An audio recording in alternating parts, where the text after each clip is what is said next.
had never been one to go camping alone before, but something about the idea started growing on me that year. I had turned 32 a few months earlier, and everything in my life had felt stuck in one long, dragging routine. Same work days, same weekends, same people, same apartment. I wanted something to jolt me out of it. I wasn't exactly outdoorsy, but I'd done my share of car camping with friends. I'd been on a few weekend hikes. I knew how to pitch a tent, read a map, and boil water over a backpacking stove. Nothing fancy, just enough to get by. So when I booked a week off work in early September, I told myself I'd finally take that solo camping trip I'd been thinking about. Not to a regular campsite, though. I wanted to be out in it, alone, off the trail, deep into some national forest where I could hear the wind through the trees instead of car horns or phone pings. I didn't tell anyone exactly where I was going. Just said I'd be off the grid and out of town for a few days. I did tell my brother I'd check in by Sunday night. It was Thursday morning when I drove out, gear in the trunk, coffee in the cup holder, thinking I'd be back by Sunday evening. I was dead wrong. The place I picked was a section of national forest about 6 hours north of where I lived. I'd read about it in a few online hiking forums. Nothing too popular or well-marked. Just enough traffic during the summer that I figured I wasn't taking a major risk. I wanted it quiet. I didn't want anyone else around. I parked at a dirt lot near a forestry access road, threw my pack over my shoulders, locked the car, and started walking in. The first few hours were smooth. The air felt cool, sharp with pine, and everything was quiet except for the sound of birds and my boots on dry leaves. I followed a narrow trail most of the day, stopping now and then to drink water or adjust the straps on my pack. By mid-afternoon, I had gone far enough that I hadn't seen or heard another person in hours. That was exactly what I wanted. Around 5 p.m., I veered off the trail and headed deeper into the trees to set up camp somewhere flat and hidden. I found a good spot in a shallow clearing with soft ground and a ring of trees that would help block the wind.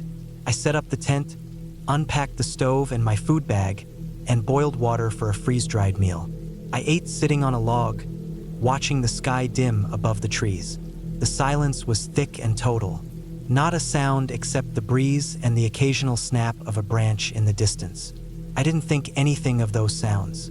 Forests are noisy at night, I told myself. That first night went fine. I zipped into my sleeping bag early and read a paperback novel until I got tired. I woke up a few times to strange sounds outside, but I kept telling myself it was just squirrels. Raccoons, maybe a deer walking through. Normal forest stuff. The wind came through strong a few times, pushing against the tent walls and making them slap like someone was walking past. But nothing happened. I slept in patches and woke up around 7 a.m., cold and stiff but excited to keep moving. I had marked a few waypoints on my map, a rough loop that would take me deeper in, past a creek and some ridges, then swing back toward the road by the fourth day. I packed up camp, ate a dry granola bar, and started hiking again. This time, I aimed to cut across the forest toward a creek I had marked about 5 miles away. That was the first real mistake. I wasn't on a marked trail anymore, just pushing through dense trees and undergrowth, checking my compass and map every half hour. I made progress, but it was slow and exhausting. By early afternoon, I hadn't reached the creek. I figured I must have veered off course. Still, I kept pushing ahead, thinking I'd cross it eventually. Around 3 p.m., I slipped on some loose dirt and scraped my hand on a rock. It wasn't deep, but it hurt like hell. I wrapped it with some gauze from my first aid kit and sat down to rest. That's when I started to notice something strange. A few broken branches, almost like they had been snapped recently. Not by an animal, they were snapped at clean angles like someone had stepped on them. I thought maybe another camper had passed through here, but the area was supposed to be pretty empty. I brushed it off. An hour later, I found a sock. Just one, soaked and dirty, lying under a bush. It was big, maybe size 12, and definitely not mine. That's when the pit started forming in my stomach. There weren't supposed to be other people out here, not this far off trail. I looked around and shouted once, just in case someone was nearby. No answer, no movement. I kept moving, but slower, more alert. I couldn't shake the weird feeling. That night, I set up camp again in a flatter area near a rocky ridge. I was too tired to hike back to the trail, and it was getting dark fast. The forest was a black wall all around me. I boiled water, ate another bland meal, and tried to calm down. Nothing had happened, I told myself. It was just an old sock. Maybe someone passed through here last season and dropped it. But the feeling didn't go away. In fact, it got worse. Around 10 p.m., just as I was starting to doze off, I heard something outside. It wasn't the wind or a small animal. It was heavier, slower, almost like a footstep, then another, then silence. I froze inside the tent. I didn't move a muscle for what felt like an hour. Nothing else happened. Eventually, I must have drifted off, but I don't remember falling asleep. In the morning, I checked outside. Nothing looked disturbed. No prints, no trash, nothing. But the ground was hard, and I wasn't sure what I was even looking for. I packed up and decided to head back toward the direction I came from. I wasn't enjoying the trip anymore. I wanted to find the trail and get back to the car. That was the second big mistake. I couldn't find the trail. I thought I was following my compass right, but after 2 hours I realized I didn't recognize anything. The trees all looked the same. I was lost. Panic started creeping in, but I kept it down. I had food, water, a map, and my compass. I had a charged power bank for my phone, but there was still no signal. I kept walking, trying to stay calm. That's when I found the tarp. It was blue, torn down the middle, half buried under leaves in a shallow dip in the ground. Next to it was a crumpled sleeping bag, also ripped. There were old food wrappers scattered nearby, and something else that made my heart jump. Blood stains on the corner of the tarp. Faded, maybe a few days old, but still clearly blood. I didn't know what to do. I stood there for a long time just staring at it. The sleeping bag had holes torn in it like it had been ripped open, not cut. The wrappers looked like someone had left in a hurry. I searched around but didn't find a pack or any ID or anything like that. Just that torn up gear and the blood. I wanted to run, but I didn't know which way to go. I marked the spot on my map as best I could and started moving fast in the opposite direction. I didn't care about the loop anymore. I just wanted to get out of there. The problem was, every direction looked the same. No trails, no landmarks, just endless trees and underbrush. That night, I camped without a fire. I didn't cook anything, just ate a dry protein bar in the dark, inside the tent, listening for any sound. I barely slept. Every time I heard something outside, I stopped breathing. I kept thinking someone was watching, that I wasn't alone, that maybe the person who left that tarp hadn't been alone either. The next morning, my legs felt like stone. I had blisters. My water was running low. I tried climbing a ridge nearby to get a better view, hoping maybe I'd see the trail or a landmark. From the top, all I saw was more forest. No towers, no roads, no buildings. Just trees stretching out forever. I kept hiking. I fell twice, once hard enough to cut my shin open. It bled through my pant leg. I wrapped it, limping by then, moving slower, checking the compass over and over again. It didn't matter. I was going in circles. I knew it. I saw the same tree with a split trunk 2 hours apart. That evening, the weather turned. Clouds rolled in heavy and low, and then the rain came. It didn't stop. Cold, steady, pounding rain that soaked everything. My jacket held for a while, but nothing stayed dry. My tent leaked. My sleeping bag got wet. I was shivering all night, teeth chattering, unable to get warm. In the morning, I could barely get up. My body was stiff, my mind foggy. That day was the worst. I started hearing things. Not voices or anything supernatural, just strange noises. Twigs breaking, something rustling just behind me, like I was being followed. But I never saw anyone. I stopped twice and waited, holding my breath, trying to catch a glimpse of whatever it was. Nothing. Then I saw boot prints, fresh ones in the mud. Not mine, bigger, heavier, going the same direction I was. That's when I truly panicked. I turned around and started moving the other way, off any kind of path. I didn't care where I ended up. I just didn't want to be near whoever that was. Something wasn't right. I wasn't being paranoid.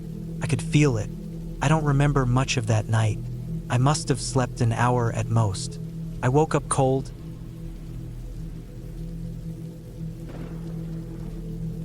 Started off as something I just wanted to try once, just to say I did it. I wasn't some hardcore camper or outdoor survival guy. I didn't grow up doing Boy Scouts or anything like that. I just had this idea that I needed to do something uncomfortable, something out of my routine, just to break up the way my life was going. At the time, everything in my life felt like it was going in circles. Wake up, work, eat, scroll, sleep, repeat. So I picked a random weekend in August and told myself I'd go on a solo camping trip. I picked a spot deep in the northern part of the state, a remote area I'd read about online.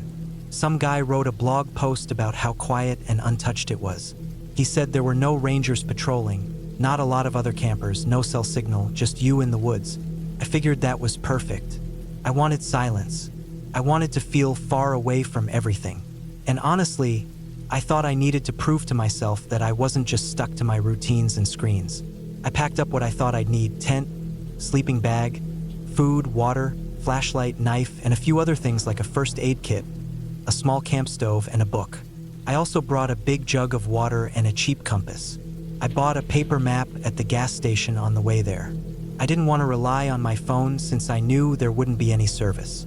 I told my brother I'd be camping and gave him the general area I'd be in, but I didn't go into much detail. That part was my mistake. It was a 5-hour drive from where I lived to the turnoff that led to a long, unpaved road. That gravel road took almost 40 more minutes to drive. The deeper I went, the fewer signs I saw. There were no trail markers or posts, no parking lots, nothing. It was exactly what I'd read about. Eventually, I found a clearing big enough to park my car without blocking the road. I stepped out and took a deep breath. The air smelled like pine and dirt and moss. It was quiet. So quiet it was almost strange. I locked my car, strapped my pack to my shoulders, and started walking. There wasn't a trail, just general direction I'd planned to head based on the terrain on the map. It wasn't smart looking back, but I was overconfident. I walked for about 2 miles until I found a spot I liked. It was slightly elevated, flat enough to set up a tent, and had a nice view of a small ravine that cut through the woods. The tree canopy was thick, but sunlight still filtered through enough to make it feel calm and peaceful. I figured I'd make camp there and stay 1 night, maybe 2, then head back. I set up my tent, unrolled my sleeping bag, and boiled water for a freeze-dried meal. It was warm and windy that day, and there were mosquitoes, but not as many as I'd feared. I spent most of the afternoon reading, then took a short walk around the area to familiarize myself with it. There were no signs of other people, no trash, no footprints. I figured I had the whole place to myself. When it got dark, I sat outside the tent and watched the stars. I hadn't seen the sky that clear in a long time. It was dead silent except for the occasional cricket and the wind in the trees. No cars, no planes, nothing. Eventually, I crawled into my tent and fell asleep. That first night was uneventful, but I didn't sleep great. I kept waking up to small noises, branches snapping, leaves rustling. Normal wood stuff, I told myself, but every time I woke up, I had this weird, heavy feeling in my chest, like I wasn't alone. I kept brushing it off. I chalked it up to being in an unfamiliar place, surrounded by dark and silence. The next morning, I got up, made instant coffee, and ate a granola bar. I decided to go explore down the ravine. I packed a small bag with some water and snacks, left most of my gear at camp, and headed out. The slope was steep, and the rocks were slick with moss. I slipped a couple times, nothing serious, but I moved slower after that. At the bottom, I followed a dried-up creek bed for maybe a mile. It was quiet, almost too quiet. I didn't see a single bird or squirrel, just insects and fallen branches and damp leaves. Around mid-afternoon, I noticed a faint trail going up the other side of the ravine. It was barely there, almost like an old animal path, but it looked like it had been used. Out of curiosity, I followed it. It climbed up through the trees and curved sharply, winding back and forth. The incline was rough, and I had to stop a couple times to catch my breath. The higher I got, the thicker the brush became, and at one point I started to turn around, but then I saw something that made me stop. It was an old campsite. Not like a proper one, this looked abandoned, maybe for years. There was a collapsed tent, faded blue and shredded. Near it, there were 2 rusted folding chairs and a metal fire ring made of rocks. I walked around slowly. The chairs were rusted through. The tent had moss growing on the fabric. There were empty cans scattered around, sun-bleached and caved in. No food, no bags, no clothes, just pieces of trash and gear left behind. Something about it made me uneasy. I couldn't explain it. It wasn't just the look of it. It was the silence. Like even the birds didn't want to be near it. The deeper I looked, the more I noticed odd little details. A coffee mug placed upside down on a stump. A plastic tarp stuffed halfway under the ground. A torn shoe nailed into a tree with a rusted nail. Nothing looked right. Nothing looked like someone had left in a hurry, or like they cleaned up. It looked like someone had just stopped existing there. I didn't stay long. I felt cold all of a sudden, even though it was still warm out. I headed back to my camp, moving quicker than before. It took a while to retrace my steps down the ravine and back up to where I'd left my tent. When I got back, I stopped dead in my tracks. Something had been there. My gear had been moved. Not stolen, just moved. My sleeping bag was halfway out of the tent. My food bag was sitting on top of the tent instead of hanging from a tree branch like I'd left it. One of my boots was turned upside down. My knife, which I'd left beside my sleeping pad inside the tent, was now lying on the grass outside. Nothing was taken. Nothing was broken. It was like someone had just come through and looked at everything. I stood there for probably a minute without breathing. Then I went over, picked up my knife and scanned the tree line. I didn't see anyone. I didn't hear anything. The woods were completely still. I packed up everything fast. I didn't even finish folding the tent. I just stuffed it into my pack, tied it down, and started walking back toward where I thought the car was. I wasn't totally sure I was on the right path. My panic started to override my sense of direction. I thought about the map but didn't want to stop and unfold it. I just kept moving. I walked for what felt like an hour, maybe more. The sun started to drop low. My shoulders were burning from the weight of the pack. I didn't hear anything behind me, but I still kept glancing over my shoulder every few minutes. Every time I did, I saw nothing but trees and branches, but that feeling in my chest kept getting stronger. It was like something was behind me, just out of sight, just waiting. At some point, I realized I'd veered off. I couldn't tell where I was. The trees looked unfamiliar. I sat down to drink some water and catch my breath, then pulled out the map. I couldn't even tell where I was on it anymore. The road I'd parked on wasn't visible. I must have gone in the wrong direction. That night, I had to camp again. I didn't want to, but I had no choice. It got dark faster than I expected. I didn't bother setting up the tent properly. I just laid the sleeping bag on the ground and kept the knife next to me. I barely slept. Every noise made my skin crawl. At one point, I heard what sounded like heavy steps in the leaves. Slow, deliberate. They stopped after a while and I didn't hear them again. In the morning, I felt sick. My head hurt, my legs were sore, and my water was running low. I started walking again, heading toward where I thought the sun had risen. I figured that was east and the road should be somewhere in that direction. After a couple hours, I stumbled onto another small path, narrow, overgrown, but definitely used at some point. I followed it. Eventually, I heard something, running water. I followed the sound and found a shallow creek.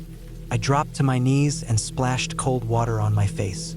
I filled my bottle and used the purifier I had. As I was doing that, I noticed something upstream, more trash. An old tarp, a crushed cooler, and a broken chair. Another abandoned site. I didn't go closer. I didn't want to see what was up there. I just turned and followed the creek downstream, hoping it would lead me to the road. It did. After another hour, I reached a culvert where the creek passed under a gravel road. It was the same one I'd driven on. I recognized the bend in the trees and the shallow ditch along the side. I walked until I found my car. The windows were fogged from the inside. I unlocked the door and got in. Everything was where I left it. I sat there in silence for a long time, trying to calm down. Then I started the car and drove. I didn't tell anyone what happened. Not really. I just said the trip didn't go well. I didn't even go into the woods again for months. When I did, it was only on marked trails in parks with other people around.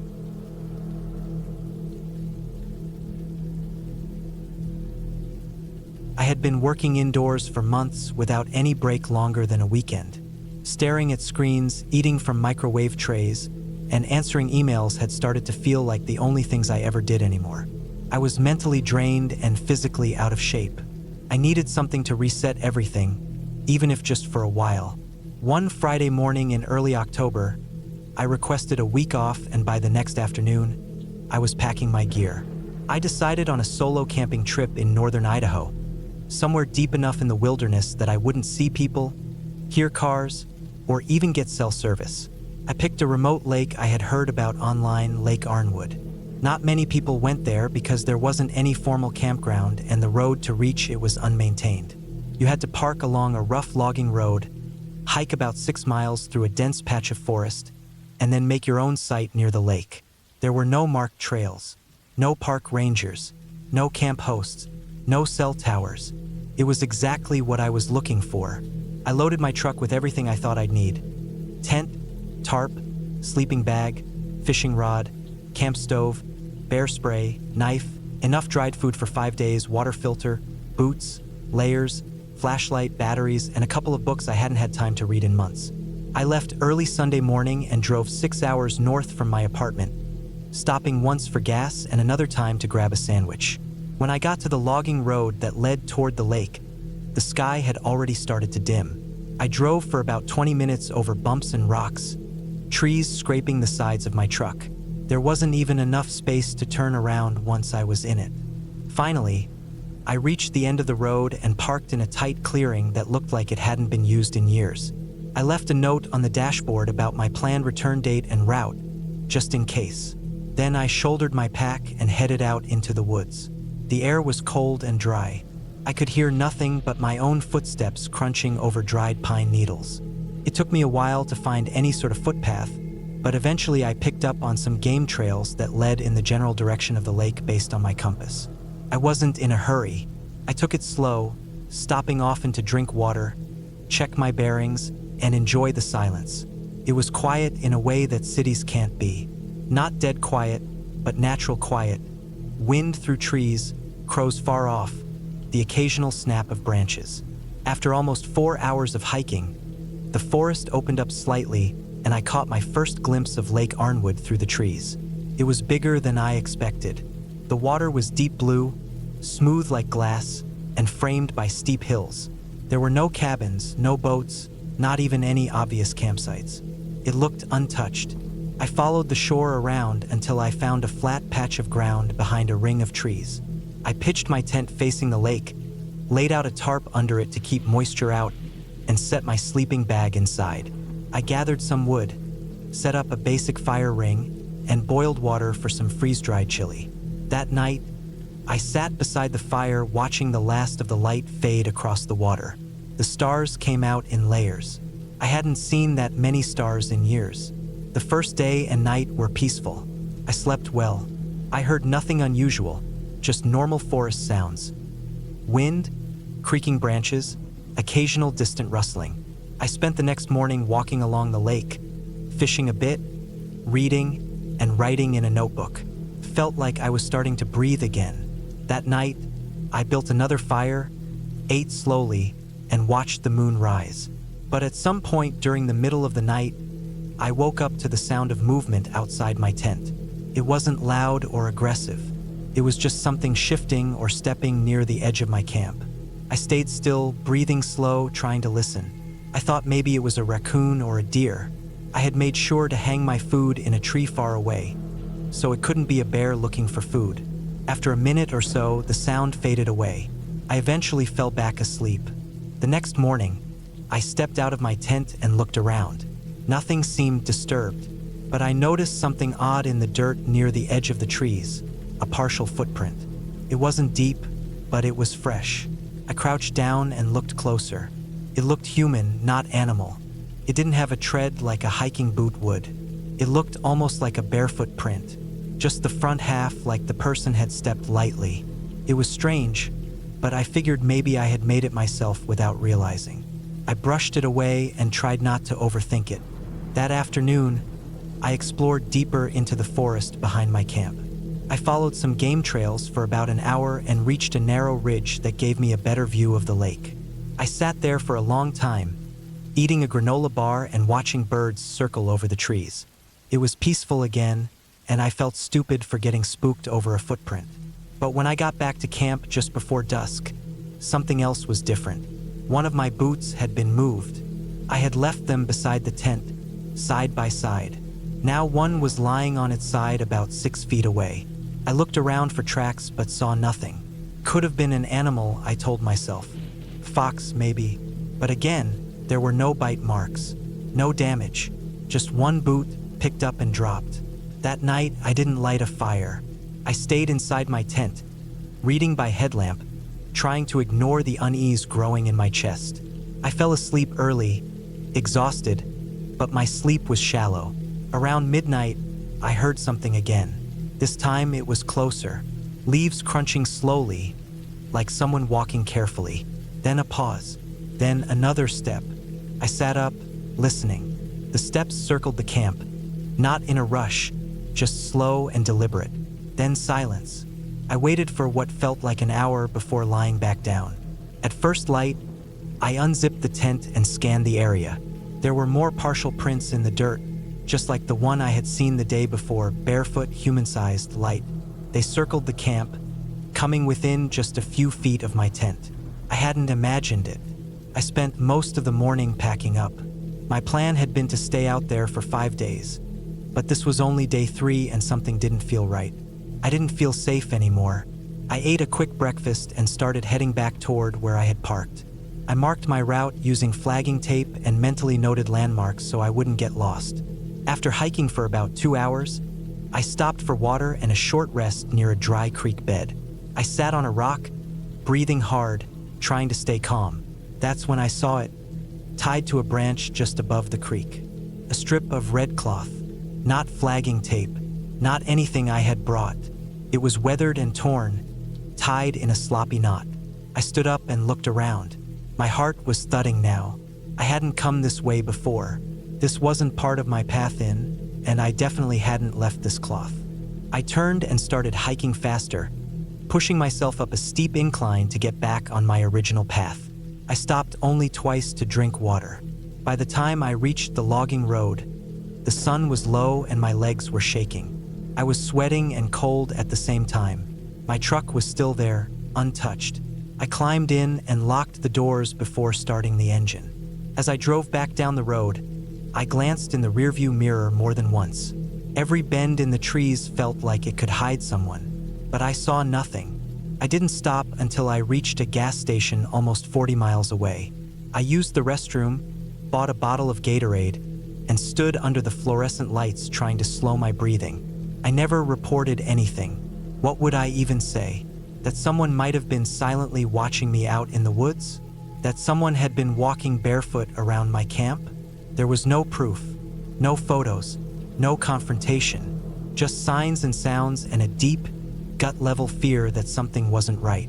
Weeks later, I looked up some older trip reports and obscure forums about that area. One post stood out. A guy mentioned a hermit or bush squatter living off-grid around Lake Arnwood. No proof, just rumors. He said people sometimes found their gear moved, food missing, strange paths carved through the trees. No one had ever seen him. Some thought it was just campfire talk. Others said it was real. I don't know what I believe. I just know what I heard, what I saw, and how it made me feel. It didn't feel like an animal. It didn't feel like nature. It felt like a person, watching, waiting. I haven't gone camping alone since.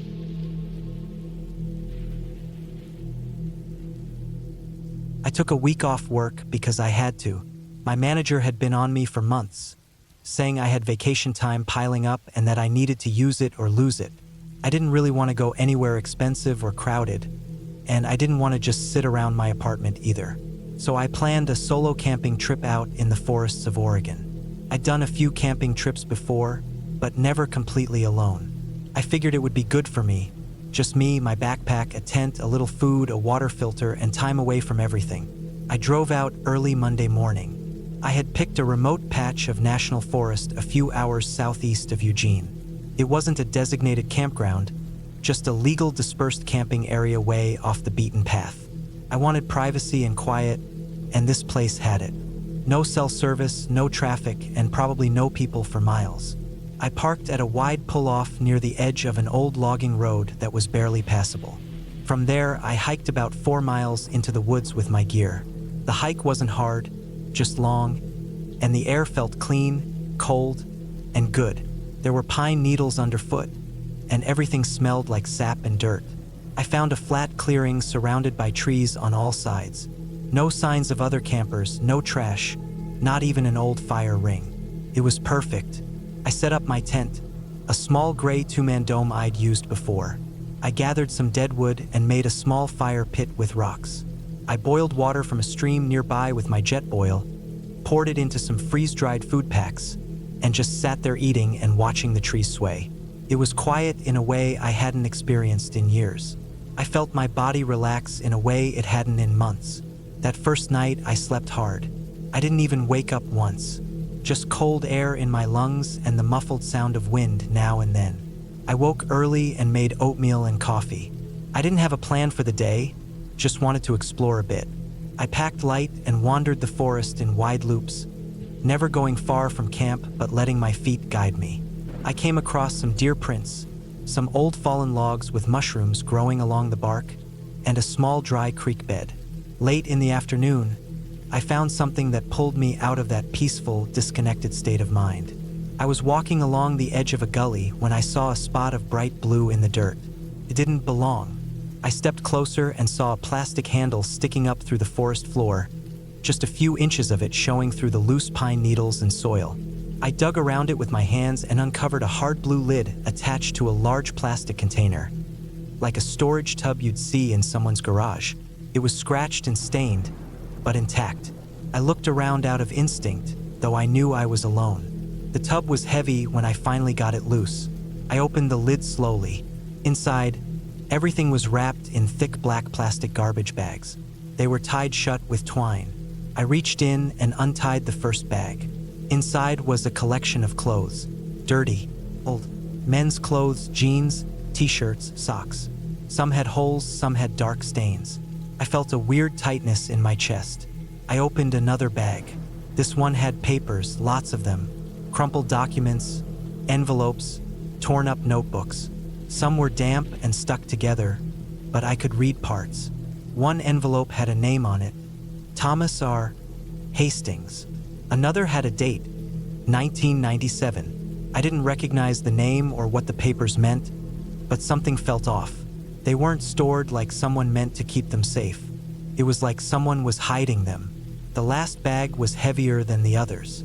When I opened it, I found a set of tools, an old hammer, a box cutter, duct tape, a rusted pair of scissors. The box cutter had a dried, dark stain along the blade. Not rust, something else. I dropped it back into the bag and closed the lid of the container slowly. I stood there for a long time. The woods felt different now. The quiet wasn't peaceful anymore. It felt heavy. The air felt thicker. I put the lid back on and dragged the container a little ways from where I'd found it, wedged it behind a deadfall, and covered it roughly with leaves and branches. I didn't want to be near it. I walked back to camp fast. My heart was thudding the whole way. I kept thinking about what was in that tub, why it was buried, why someone would leave those things deep out here. I kept imagining someone watching me from the trees. I didn't see anyone, but the feeling stuck. That night, I barely slept. Every noise outside made me tense. A branch falling, a squirrel moving through leaves. It all sounded wrong. My tent felt too thin. I kept thinking about that name on the envelope. Thomas R. Hastings kept circling in my head like a mosquito that wouldn't land. In the morning, I packed up fast. I didn't even make breakfast. I just wanted to get back to my car and out of the forest. I left the camp clean, just like I always do, but I didn't look back at the clearing. The hike out felt longer than the way in. My legs were heavy. My pack seemed heavier than before. I didn't stop until I reached the logging road and saw my car through the trees. That moment felt like seeing a lifeline. When I got back to town, I didn't go home right away. I drove to the nearest police station. It was small, just one room, 2 officers inside. I told them what I'd found and where I'd found it. I gave them the name on the papers and a rough location based on the trail I'd taken in. They took it seriously, or at least they seemed to. They asked me to wait. I sat in a plastic chair in the lobby for over an hour while they made phone calls and typed on their computers. Eventually, one of them came back and said something strange. He said that name, Thomas R. Hastings, was listed as missing. Had been since 1997. No known whereabouts. No body ever found. He was a traveling mechanic from California who went missing on a road trip up the coast. His car was found abandoned outside Medford. No signs of foul play, no leads, just vanished. They asked if I'd be willing to go back with them. I said no. I didn't want to go back into those woods. I told them everything I remembered. They said that was enough. They'd send someone up the next day with search and recovery. I went home that night and didn't leave my apartment for 2 days. I couldn't stop thinking about it. I looked up the missing man online and found a few old articles. A flyer with his photo, a short description from his sister who had spent years looking for him. I didn't know what I'd stumbled on, but I knew it was part of something much bigger and much darker than I was ready for. A week later, one of the officers called me. They'd found the container and confirmed everything I told them. They were opening an investigation, though it was likely too cold to find much. They didn't say if they found any remains, just that the evidence was consistent with foul play and they were reclassifying the case as a possible homicide. I didn't camp again for a long time after that. I canceled another trip I had planned later that fall. Even now, almost a year later, I still check behind trees when I walk through the woods. I still look at every strange mark in the dirt and wonder what's buried beneath it. What sticks with me most isn't the container or what was inside. It's the feeling I had after I left it. The forest didn't feel like a place anymore. It felt like a witness, like it had seen something and remembered it. And now I was part of that memory. That trip was supposed to be a break from everything, but it showed me something else entirely, that even in the quietest places, the ugliest parts of people can linger, buried just deep enough to forget, until someone like me trips over them again. And the thing is, whoever put that tub there, whether it was 20 years ago or more, they never got caught. They might still be out there. They might still walk those same trails. They might even go back sometimes, just to check if it's still buried. That thought keeps me up some nights. Not fear exactly, just the knowledge that the woods don't just hide peace. They can hide secrets too, and some secrets are better left where they lie.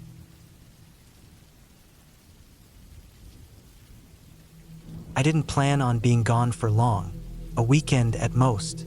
I just needed to get out of the city. I'd been working too many hours, dealing with too many people, and spending too much time staring at screens. My sleep was getting worse every week. I couldn't focus. Even when I had nothing to do, my head felt like it was always full. It had been like that for months. No real reason. I wasn't going through anything major. I just felt like something in me was always wired, like I was forgetting how to be a person. So I packed a small tent, a camp stove, a cooler with food, and drove out of town. I didn't go to any of the big parks or popular campgrounds. I didn't want to be around families or loud couples playing music.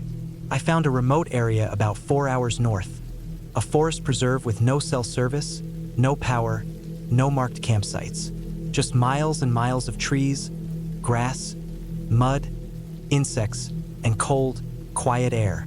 The kind of place where you really don't hear anything. That's what I wanted. I didn't want people walking past my tent or asking to borrow firewood. I just wanted to sit and feel the sun and maybe fish, if I had the energy for it. It was late April. The weather was decent, warm during the day, cold at night. Not too many bugs. Still early enough in the year that it wasn't packed with hikers and weekend campers. I got there Friday afternoon, parked at the edge of the old trail, and carried my gear about half a mile into the woods until I found a flat clearing with soft ground. There was no real path, just scattered animal trails and fallen logs. The only reason I even knew where I was going was because I'd spent a day studying satellite maps and marking GPS coordinates. Once I was there, I set up the tent, rolled out my sleeping bag, and boiled water for coffee. It was already quiet, uncomfortably quiet at first, like I'd stepped into some vacuum. By the time the sun went down that first night, I was already feeling a little better. I sat by the small fire I made and just listened to the wind moving through the trees. You don't realize how much background noise there is in regular life until you go somewhere completely cut off. No cars, no buzz of appliances, no distant lawnmowers or airplanes. Just the crackle of the fire and the odd creaking of old trees shifting. I ate a couple of granola bars, zipped myself up in my sleeping bag, and fell asleep before midnight. I woke up a few times during the night, mostly because of the cold. But once or twice, I thought I heard something moving outside the tent. It didn't sound big, probably a raccoon or a fox or something. I told myself not to worry about it. It's normal to hear stuff in the woods. It was just nerves, I figured. You go from sleeping in a climate-controlled bedroom surrounded by walls and locks and lights to being zipped up in a thin piece of fabric in the middle of the woods, and yeah, you're gonna feel a little exposed. But the second night was different. Started off the same. I spent the day walking along the ridge, doing nothing, sitting near a stream and throwing rocks into the water. I didn't see any other people. No tents, no voices, no trash or footprints. It was perfect, exactly what I wanted. I went back to camp in the late afternoon, made instant noodles, read a paperback I'd brought, and cleaned up everything like I always do. I had the fire going again, and for a while I just sat staring at it. Sometime around 10, I crawled back into my sleeping bag and fell asleep. I woke up about 2 hours later, not to any sound or movement. I just snapped awake, like my brain knew something wasn't right. I lay there staring at the ceiling of the tent. Everything felt still. No wind, no firelight flickering against the walls of the tent, no rustling of leaves. Just complete silence. That silence that makes your ears feel like they're ringing. It didn't feel like a peaceful kind of quiet. Felt heavy. I sat up slowly and unzipped the flap a few inches. The fire had gone out. The sky was black. No moon. Barely any stars. I couldn't hear anything. No crickets, no frogs, nothing. I wasn't scared yet, but I was alert. Something felt off. Then I heard a sound. A very quiet crunch. Not close, not right outside, maybe 20 or 30 feet off in the trees. But it wasn't a small animal. It sounded like something heavy stepping on dry ground, very slowly. Then another crunch. Then another. I closed the flap and held my breath. At that moment, I started thinking maybe it was a bear. But I hadn't seen any signs of that the entire time I'd been there. No scat, no tornbark, no prince. Still, I sat there in the dark, breathing slowly, trying to decide if I should grab the bear spray or just stay completely still. The steps continued, spaced apart. It was like something or someone was moving in a slow half circle around the tent, like they were walking to get a better angle. I thought about calling out, yelling, trying to scare it off, but my gut said not to do that. It didn't feel right. Something told me to stay quiet. Then the steps stopped. I don't know how long I sat there waiting. Could have been 5 minutes, could have been 20. I was sweating even though the air was cold. Eventually, the sounds didn't return. Nothing moved. I stayed awake the rest of the night, dozing off for a few seconds at a time, but snapping awake every time a twig snapped or a bird called out. By the time the sky started to lighten, I unzipped the tent and stepped out. Everything looked normal. I walked a slow circle around my camp. I didn't see any big tracks, no sign that anyone had walked through. The only clear marks were my own from the day before. I considered packing up and leaving, but I told myself it was probably nothing. My nerves, maybe a deer walking by. The forest can play tricks on your senses, especially when you're out there alone. I stayed one more night. That was my mistake. The day went by fast. I kept myself busy, kept walking, did anything I could to avoid sitting still and thinking about the night before. But I couldn't shake the tension I felt. It was in my neck and shoulders all day. My eyes kept scanning the woods. I kept thinking I saw something moving between the trees, but it was never anything I could point to. I told myself again it was just my mind playing with me. But that night, after dark, it got worse. I didn't make a fire that night. I thought maybe it had drawn in an animal. I just sat in my tent with my flashlight, eating a protein bar and reading. But I couldn't focus. I kept pausing to listen. I turned the flashlight off eventually and just lay in the dark, not really sleeping. It was maybe 1 a.m. when I heard it again. This time closer. A footstep, then another. Slow, deliberate, heavy. I sat up, heart racing. It was close. Too close. It sounded like it was maybe 10 feet away now, near the edge of the clearing. I didn't dare unzip the tent. I grabbed the bear spray canister and held it in my lap. My breathing was shallow. Then I heard another sound. Not footsteps. Breathing. Very slow, very steady. It wasn't mine. It was coming from just outside the tent. Someone, or something, was standing right outside, just breathing through their nose. That's when I knew it wasn't an animal. There was something deliberate about it. Something human. The breathing went on for maybe 30 seconds, and then it stopped. No movement. No footsteps walking away. Just silence again. I sat there frozen for what felt like hours. I didn't sleep. Couldn't. My eyes stayed locked on the tent wall, waiting for a shadow to appear or the sound of the zipper opening. Nothing happened, but I didn't feel relief. I felt like I was being watched. When the sun finally started to rise, I got out of the tent and walked a wide circle again. This time, I saw something that made my stomach drop. On the far side of the clearing, near the tree line, there were boot prints. Not hiking boots, work boots. Big, wide, worn soles with a defined tread. And they were facing the tent. There were maybe 5 or 6 prints before they disappeared into the forest. No return trail, nothing leading out. Just a line of heavy steps that stopped about 10 feet from where I slept. I packed up fast. I didn't even eat breakfast. I rolled everything up, stuffed it into my pack, and started walking out. I didn't take the trail I came in on. I went in the opposite direction, a longer way that would loop around to the road. I didn't want to risk passing anyone on the trail.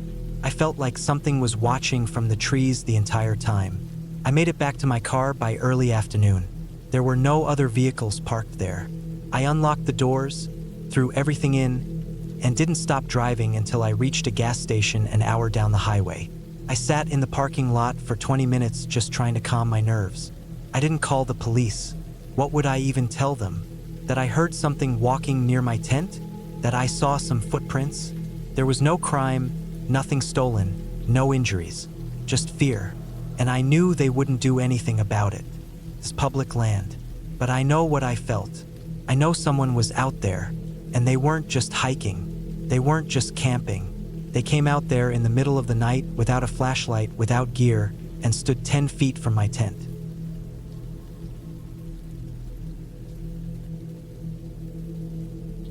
I wasn't even planning on going camping that week. It just kind of happened because I had a few days off, and I didn't want to sit at home staring at a screen. I'd been feeling kind of burned out from work lately, just stressed, tired, no energy. My head felt full of static, and I couldn't sleep properly. I figured being in the woods by myself might help. I camped alone before, maybe 4 or 5 times, so it wasn't something new or crazy for me. I had gear, I knew how to stay safe, and I always told someone where I was going. That time, though, I picked a place I'd never been. I searched for remote camping spots within about 3 or 4 hours from home and found this small state forest that barely had any reviews online. That was actually what sold me on it. I liked being away from people. I looked it up on satellite maps and saw that there were a few forest roads leading deep into the woods. One of them ended near a ridge overlooking a creek. It looked peaceful, not part of any campground. I could just park my truck at the end of the dirt road and hike about a mile in. So I packed for 3 nights, brought food, water, extra clothes, my first aid kit, my sleeping bag, and my old green tent that I'd used for years. I also brought my folding knife, a hatchet, and bear spray. I didn't expect bears. There weren't many in that part of the state, but I always brought it just in case. You never know. It was early May. Not too hot during the day, not too cold at night. The air felt fresh when I stepped out of my truck at the end of the road. It was quiet. I didn't see another vehicle on the way in, and there was no one around. My cell signal was already dead. That's usually when I feel the most relaxed, when I know no one can reach me. I hiked down a narrow trail that didn't look like it had seen many feet. Leaves covered it like a rug, and little twigs cracked under each step. I had my pack on my back and my tent poles strapped to the outside. It took me about 30 minutes to get to the spot I'd picked. It was a flat patch of land on a hill, surrounded by tall pines. I could see the tops of more trees rolling off into the distance. There was a small creek downhill from me, about a 5-minute walk away, just like the satellite map had shown. The place felt right. It felt like the kind of spot where I could forget about work and all the other crap going on. I took my time setting everything up. I got the tent staked down and lined the floor with my sleeping mat and bag. Then I gathered a ring of stones to make a fire pit. There were dry sticks everywhere. I built up a small pile of kindling and wood, but I didn't light it until the sun started dropping. I spent the rest of the day just sitting around. Ate a sandwich I packed. Took a short walk around the area. I didn't see any trash or old fire rings or anything else that showed other people had been there recently. That made me feel good. It meant I probably had the place to myself. That night, the fire was the only light for miles. I sat by it, staring into the flames. That's when the woods always feel the most alive, when everything else is dark and you can only hear. I heard some bugs and frogs, a few twigs snapping now and then, probably from raccoons or deer. Nothing out of the ordinary. I stayed up for a while before I put the fire out and climbed into my tent. It got cold fast. I wrapped myself in the sleeping bag and shut my eyes, and it didn't take long to fall asleep. The second day was more of the same. I boiled some water over the fire for instant coffee, ate a protein bar, walked down to the creek and washed my face in the icy water. Tasted clean, and the cold helped me wake up. I felt better already. My head felt clearer, like I had more room to think. I spent that afternoon doing basically nothing, just sitting, breathing, listening. I found a fallen log and carved a little notch into it with my knife, just to pass the time. I watched squirrels run up and down trees, saw a hawk glide over the ridge. I didn't need to check any emails or answer any calls. I just existed. That evening, though, something felt different. I couldn't tell exactly what it was. Nothing looked off, but I had this slight feeling like I wasn't completely alone. I kept looking behind me, expecting to see someone standing in the trees, but there was nothing, just trunks and shadows. Still, the feeling stayed. Couldn't shake it. That night, I built the fire again, sat in the same spot, but I didn't feel as relaxed. I kept turning my head at small noises. Everything sounded a little louder than the night before. I stayed up later than usual because I didn't want to go into the tent yet. It's a weird thing. Being in a tent can feel both safer and more vulnerable at the same time. You're out of sight, but you can't see anything either. When I finally forced myself to turn in, I laid there for a long time with my eyes open. Every now and then I thought I heard footsteps. Not animal footsteps, but heavier, spaced out, deliberate.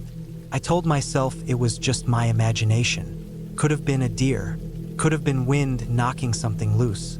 I pulled my sleeping bag tighter around me and held my bear spray in one hand. At some point, I must have drifted off, but I woke up again maybe around 3 a.m. It was dead silent. No bugs, no wind, no nothing. That scared me more than any sound would have. Then I heard it. Just one noise. A single snap, like a thick branch being stepped on about 20 or 30 feet away from the tent. I held my breath. There was no follow-up, no rustling, no movement, just one sharp crack and then silence. I waited a long time before I moved, maybe an hour, just laid there, staring at the roof of the tent, trying to listen through the quiet. Nothing else happened. Eventually, I closed my eyes again. When I got up the next morning, everything looked the same. The fire pit, my pack, my gear. Nothing was moved. No prints around the tent. I told myself again that it was probably nothing, but the feeling I had was stronger. That invisible weight on my shoulders. Like someone was watching me. Like I had eyes on my back no matter which direction I turned. I thought about leaving, but I had one more night planned, and I didn't want to feel like I was giving in to nothing. So I stayed. That third day, I kept my knife in my pocket the entire time. I didn't wander far from camp.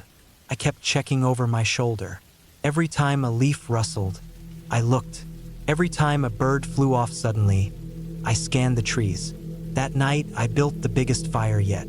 I didn't care about wasting wood. I just wanted light. I kept adding sticks, one after another, trying to keep the flames tall. I didn't want to sleep in the tent that night, so I dragged my sleeping bag out by the fire and laid there with my back to a log so nothing could sneak up behind me. I didn't sleep much, just kept my ears open. At some point, maybe around midnight, I heard a sound that made my skin crawl. It was a cough, just one dry, short cough, coming from somewhere in the woods behind me. It wasn't close, maybe 100 feet away, but it was definitely human. I didn't move, didn't even breathe. It happened again. A second cough, still from the same direction. I waited. No more sounds. Nothing moved. I stared into the fire, heart pounding. I didn't sleep at all after that. I sat up, grabbed my knife and bear spray, and waited for the sun to come up. When it did, I didn't pack anything. I just grabbed what I could carry and bolted. Left the tent, left the rest of my food, left the fire ring. I didn't care. I just wanted out. I power walked all the way back to the truck, heart racing the entire time. Every noise made me jump. When I got there, I threw my stuff in the bed and drove off so fast I almost hit a stump at the start of the road. I didn't stop driving until I got home. For the next few days, I kept thinking about that cough, that one human sound out there in the woods where no one was supposed to be. A few weeks later, I went back online to see if anyone had reported weird activity in that forest. I found one post on a random message board from 6 years earlier. Some guy said he and his friend had camped out in the same area and heard voices in the trees at night. Not whispers, just people talking like they were having a conversation, but there was no one there. He said they left after one night. That was enough for me. I haven't gone back to that place. I've gone camping since then, but only to familiar areas, places with more traffic, more signs of people. I don't care about solitude anymore. I never found out who was out there. Maybe it was a hunter. Maybe someone living off-grid. Maybe just someone messing with me. But that cough was real. I wasn't imagining it. Someone was close. Too close. And I'll never forget the way it sounded, dry, quiet, casual. Like they didn't even care if I heard them. I still wonder what would have happened if I hadn't left that morning. If I'd stayed one more night. But I didn't. And I never will again.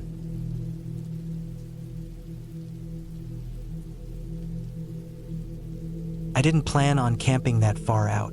It just sort of happened. I was driving north through a patch of forestland in the Upper Peninsula of Michigan. I had a few days off and wanted to spend them away from people, screens, noise, everything. Just peace and quiet. I had been planning this short solo camping trip for weeks. I loaded up my car with gear, food, and plenty of water, and took off early that Thursday morning. The weather was good. Cool air, scattered clouds, no forecast of rain. Everything felt right. The place I was aiming for was a state forest area near some logging land. I had read about dispersed camping there. No marked sites. Just find a flat place near a dirt road or trail and set up. Sounded ideal. I had camped alone before, but usually closer to established parks. This time I wanted to be further out. No nearby campers. No cars. Just woods and silence. I got to the forest area around 3 p.m. I had been driving slow for a while, looking for a decent spot. The main gravel road split off into older, less used ones. Some looked like old logging roads, narrow with weeds growing up the middle. A few were blocked by fallen trees. I kept going deeper until I found a road that seemed drivable. It was rough, but my car could handle it. It was shaded and quiet. The road curved slightly downhill and led to a small flat clearing near some young pine trees. No sign of people, no tire tracks, no trash. Just forest. I parked, stepped out, and just stood there listening. Birds, wind, nothing else. Perfect. I set up my tent just off the clearing under a thick pine. I laid down a tarp, staked the tent, unrolled my sleeping bag, and made sure my food was stored in a sealed container away from camp. I had brought a small hatchet and dug a little fire ring with rocks. I made sure it was safe. I always do things by the book, especially alone. By 5 p.m., I had a small fire going. I ate a cold sandwich and sat there, staring into the flames. I wasn't bored. I liked the quiet. I liked feeling small in the woods. The sun started dropping behind the trees by 7:30, and the shadows got long. I let the fire burn down, poured water on it, and sat in my chair with a flashlight on my lap. I didn't want to waste batteries. I was just sitting in the dark, feeling calm. It was getting chilly, but nothing I couldn't handle. I had a fleece jacket and a thermal blanket just in case. That first night, nothing strange happened. I heard raccoons nearby, maybe a deer moving through the trees.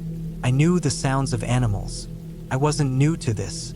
I eventually crawled into the tent around 10:30, zipped it shut, and fell asleep. The next morning, I woke up early. A thin layer of fog hung low across the clearing. I boiled some water for coffee on my small stove and watched the mist fade as the sun came up. I walked a little, checked the area, and found a small creek about 300 feet downhill from the clearing. Good water source if filtered. I spent the day doing simple things. Reading, carving a bit of wood, walking in slow circles around the camp just to stretch my legs. At one point around 2 p.m., I saw tire marks further down the logging road. Not fresh, but not ancient either. Just 2 tracks in the dirt, leading down and curving around a thick clump of trees. I didn't follow them. Something about it felt like I was crossing into someone else's space if I did. I let it be. That night, I made a fire again, ate a small freeze-dried meal, sat quietly. Around 9:45, I heard something, not an animal, a very faint sound of tires on gravel, somewhere far off. I turned off my flashlight and listened hard. Maybe a mile away, maybe more, but I knew what I heard. Faded out. Could have been someone using the old road. Maybe another camper, maybe a hunter, but something about it felt odd. Who drives into this part of the forest after dark? I slept, but lightly. I kept waking up to every small noise. Wind, ulls, creaking trees. I'd drift off again, then wake up an hour later. The third day is when it started to go downhill. I woke up around 7 a.m. and stepped out of my tent to pee. Everything was still and quiet. As I stood there, I noticed something that didn't make sense. There were boot prints in the clearing. Not mine. Heavier tread. They came from the road, circled behind my tent, and then back the way they came. I froze. My skin went cold even though the sun was up. I checked my tent and gear. Nothing was touched. Food still sealed. Tools still there. But someone had come through during the night and stood behind my tent. I spent the next hour pacing slowly around camp, scanning the woods. I didn't see anyone. No sounds. No movement. I didn't have cell signal, but I carried a Garmin GPS with a panic button. I told myself it was just someone passing by. Maybe a hunter checking on something. Maybe they didn't see the tent until they got close and left without wanting to wake me. That happens, right? But the track stopped 10 feet from my tent and turned back around. That day, I kept my knife on me. I didn't walk far. I felt watched. I couldn't shake the feeling. Around noon, I heard a crack in the woods, like a branch snapping, somewhere up the hill. It was just one sound. Nothing followed it. Could have been an animal. Probably was. But I still felt like eyes were on me. I planned to leave the next morning. I barely ate that evening. Just a protein bar. No fire. I didn't want to draw light. I sat in the tent with my flashlight off, just listening. Hours went by. Nothing. Then, around 1 a.m., I heard footsteps. Slow. In the leaves. They stopped. Then started again, circling wide. Not running. Not loud. Just slow crunches. They stopped again. I didn't move. My heart was beating so loud I felt it in my head. I couldn't see out of the tent, but I knew they were out there. Whoever it was, they weren't talking. They weren't calling out. They weren't announcing themselves like a camper or hiker would. Just slow steps, pauses, then a long silence. I didn't sleep the rest of the night. At first light, I packed everything in under 10 minutes. I didn't eat. I didn't stretch. I didn't even roll up the tent properly. I just threw it in the back seat and started driving down the old logging road, fast as I could without breaking something under the car. That road felt twice as long going out. I kept checking the rearview mirror. At one point, maybe 15 minutes into the drive, I saw something that still bothers me. A dark green truck parked off to the side of the road facing inward, like it had just been pulled in. It hadn't been there when I came in. It was dusty, but not abandoned. No plates. One of those older Chevy models from the late 90s. No one inside. No gear around it. Just sitting there, maybe 50 feet off the road. I kept driving. About 5 miles later, I hit the main gravel road and drove another hour before I saw a gas station. I pulled in, sat in the car, and just breathed. I hadn't realized how tense I'd been. My hands were shaking. I went inside, bought coffee, and asked if they knew anything about the logging roads around that area. The guy at the counter said yeah, some hunters and loggers still use them. Then he told me a story. He said a few years back, some campers had found their car vandalized near those roads. Windows broken, tires slashed. No one ever caught who did it. Sometimes they'd find old blinds and tree stands with strange symbols carved into them. Not witchcraft stuff, just weird, obsessive carvings, patterns, lines. No one knew who did them. Then he said some locals avoid those deeper roads because of old squatters or people living off-grid. I nodded, didn't say much, and left. I drove all the way back home that day. Took me nearly 12 hours. I didn't sleep right for a week. I kept thinking about the boot prints, how quiet that person had been, how they circled the tent and left without taking anything, like they were watching, measuring, thinking. I still don't know who it was, probably never will, but I'll never camp off an old logging road again. Not alone, not that far out, not where someone can walk through your camp in the dark without saying a word. And next time, I'll trust my gut the first time it tells me to leave.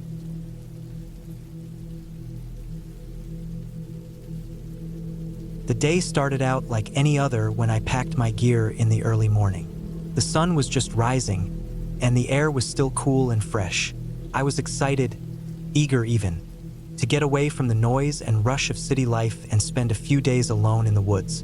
It wasn't the first time I went camping, but this time I was trying a new spot, a remote area in a national forest far from the usual campgrounds, a place I had read about on an outdoor forum. It sounded perfect for solitude and a challenge.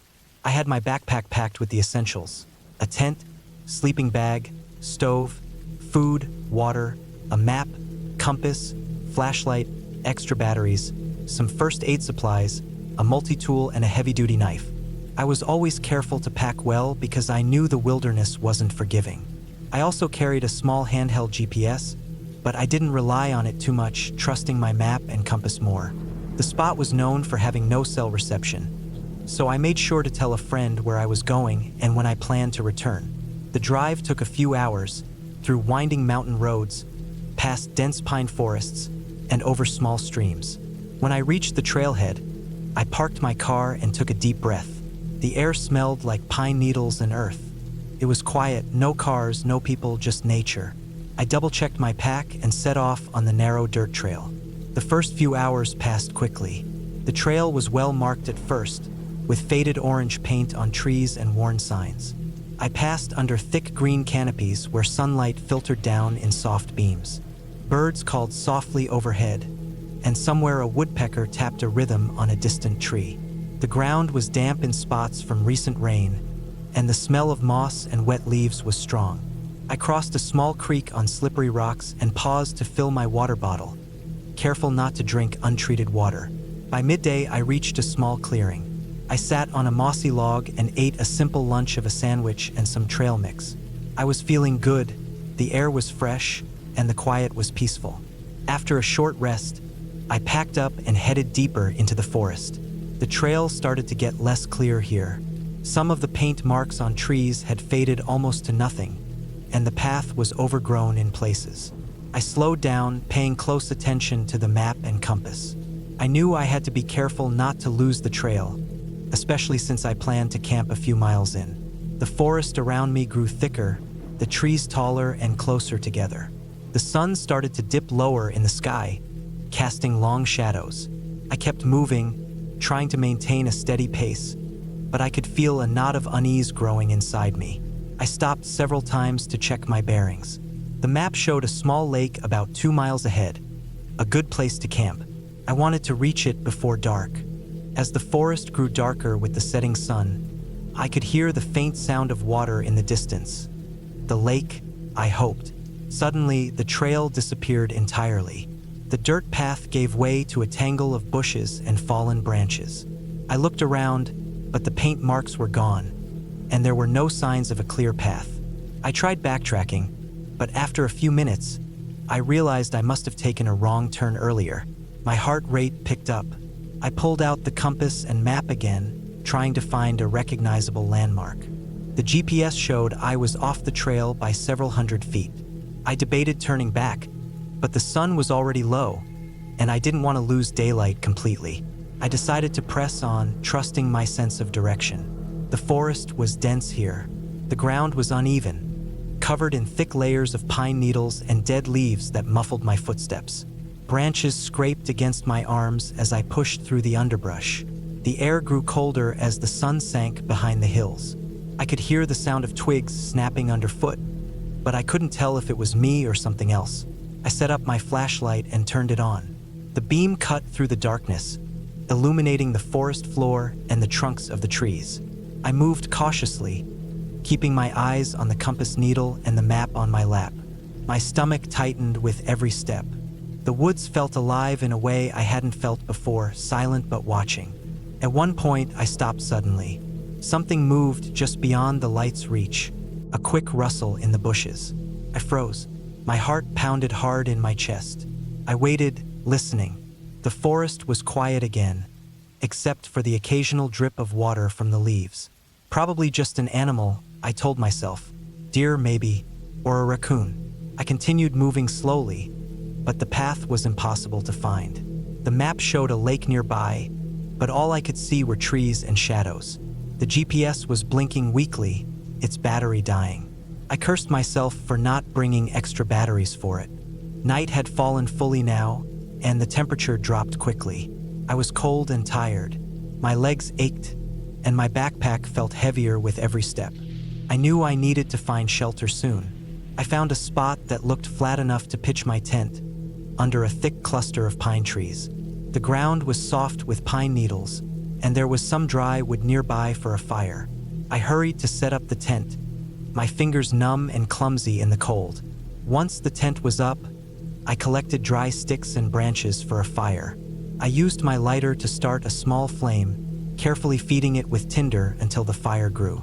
The warmth was a relief, and the flickering flames made the dark woods feel less threatening. I sat close to the fire, eating some energy bars and sipping water. The forest was alive with nighttime sounds.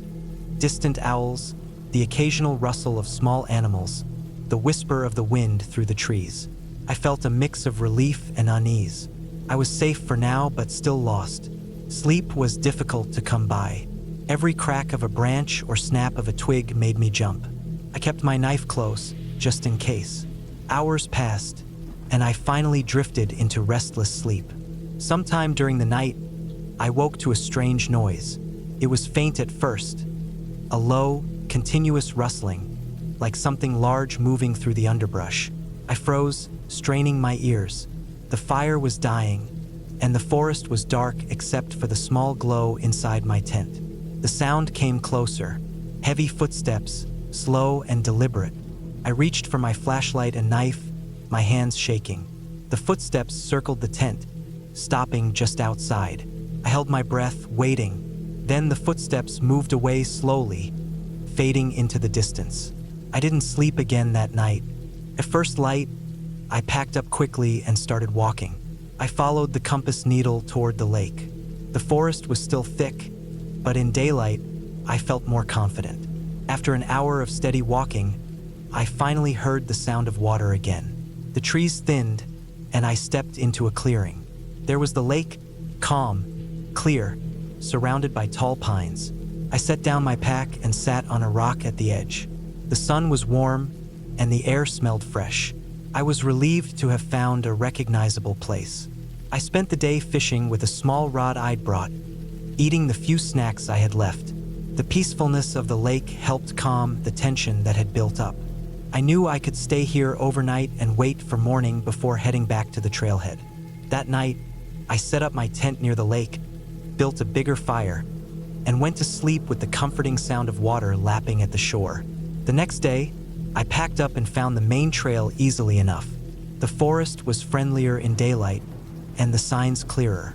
It took me several hours to reach the trailhead, but I was finally back on track. When I got to my car, I locked the doors and sat inside, exhausted but relieved. The experience had tested me, made me realize how easily nature could overwhelm you if you weren't careful. I was lucky I had prepared well and stayed calm. That trip taught me a lot about respect for the wilderness, its unpredictability, and the need to be ready for anything. It was a scary experience, no doubt, but also humbling. I promised myself that I'd never underestimate the forest again, and I'd always leave a clear plan with someone before I went out.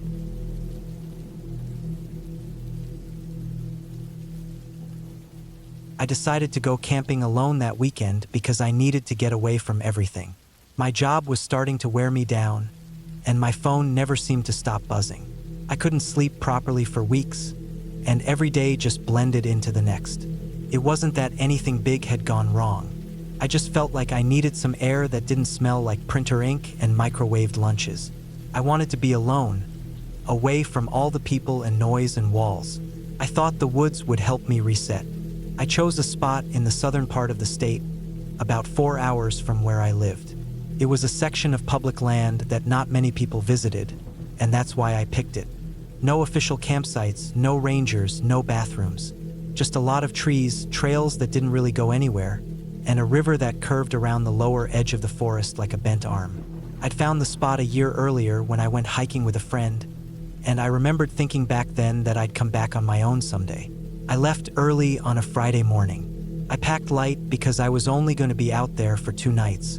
Tent, sleeping bag, a hatchet, water filter, small stove, some food, and a basic first aid kit. I wore layers, had extra socks, and I kept my knife on my belt like I always do. I brought a small folding saw too, because sometimes cutting wood is easier that way. I also brought my old backpacking journal, even though I hadn't written anything in it for over a year. By the time I parked the truck on the side of the narrow dirt road and started walking into the trees, it was a little after 11 a.m. The forest was quiet. Not silent, but quiet in a way that made it feel like the trees were just waiting, not saying anything. Birds moved in the branches above me, and I could hear little clicks and rustles from the underbrush. The trail was mostly overgrown. Sometimes it disappeared completely, and I had to guess where it picked up again. I didn't mind. I had a general sense of where I was going. I walked for about 2 hours until I reached the spot I remembered from the year before. A clearing not much bigger than the inside of a small cabin, surrounded on all sides by tall, thin trees. There was an old fire ring made from blackened stones. Some fallen logs nearby could be used as benches or cut up for fuel. The ground was mostly level, with only a few tree roots snaking through the dirt. Felt like the right place to stop. I set up the tent first. I always like to get my shelter squared away before I do anything else. I made sure the stakes were in deep and the rainfly was snug, even though the sky was clear and the forecast said it would stay that way. I laid out the sleeping pad and bag, organized my gear, and took a few minutes to just sit on a log and breathe. The forest smelled like pine, dry leaves, and dirt. It was good to be out there. Felt right. That first night went by quietly. I made a small fire, boiled water for food, and wrote a few things in my journal. Nothing deep, just notes about the trail and the way the air felt different out there. I went to bed when it got dark, which was a little after 8:30. I woke up once in the night to the sound of something moving through the underbrush. It was steady and slow, maybe 20 or 30 feet from the tent. I couldn't see anything, but I stayed still, listening, until the sound moved off and faded away. It didn't sound like a person. I told myself it was probably a deer. The next morning I ate a quick breakfast and decided to explore. I didn't have a map, but I knew roughly where the river was, and I figured if I kept my bearings and followed the slope downhill, I'd find it. The forest changed as I walked.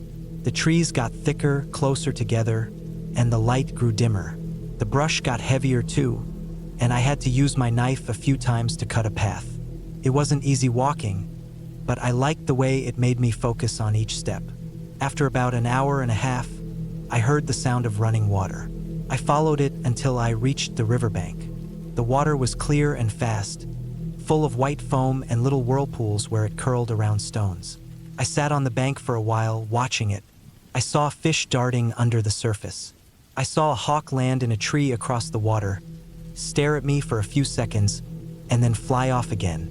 Then I noticed something strange.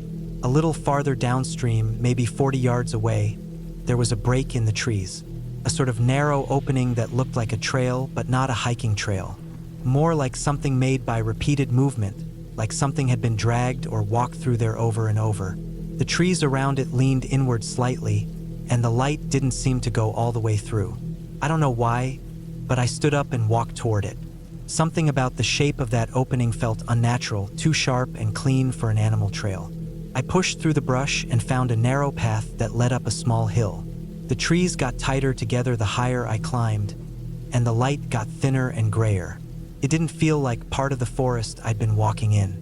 The air even smelled different, heavier and old, like mildew and wet stone. At the top of the hill was a clearing, but it wasn't like the one I'd camped in. It was smaller and more closed off, like it didn't want to be seen. And in the middle of it was something I didn't expect to see. A shack. It was made from rotted wood, maybe 10 feet across and just tall enough to stand up in. No windows. A door that hung half off its hinges. The roof was sagging in the middle, and there was moss growing along one side. It looked like it hadn't been touched in years, but the ground around it was clear of leaves.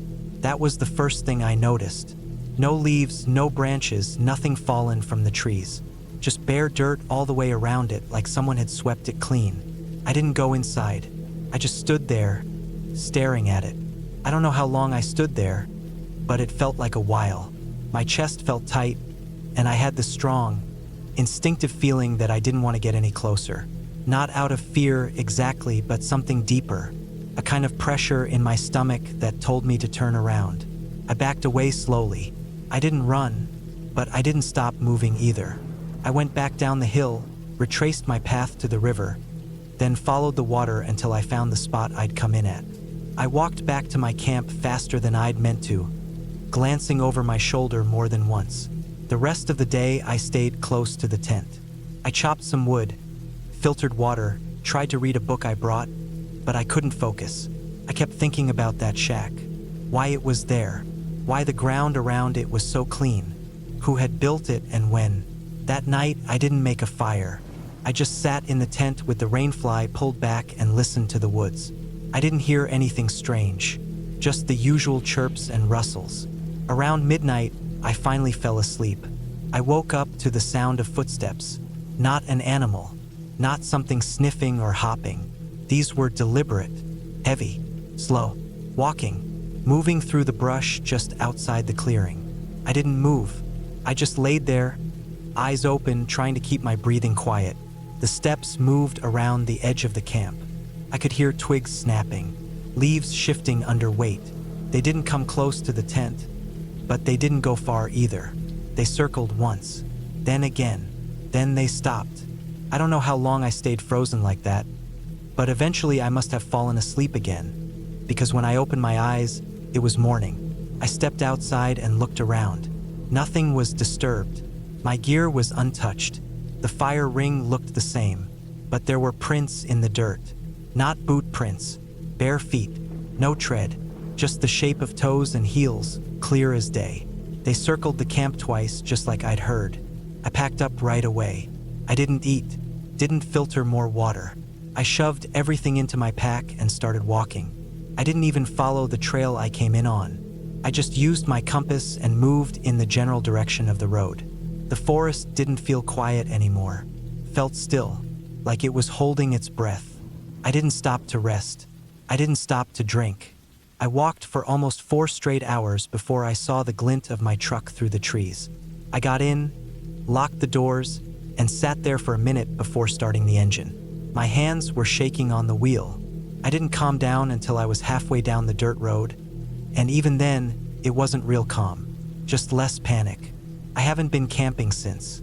It's been almost 6 months now. I still think about that shack. I looked on satellite maps later, but I couldn't find it. I couldn't even find the clearing where I camped. That whole section of the forest looked like an unbroken sea of green. No trails, no signs of anything. I thought about reporting the prints, the footsteps, but what would I say? That I found a cabin that nobody else can find? That someone walked barefoot around my tent in the middle of the night but didn't steal anything?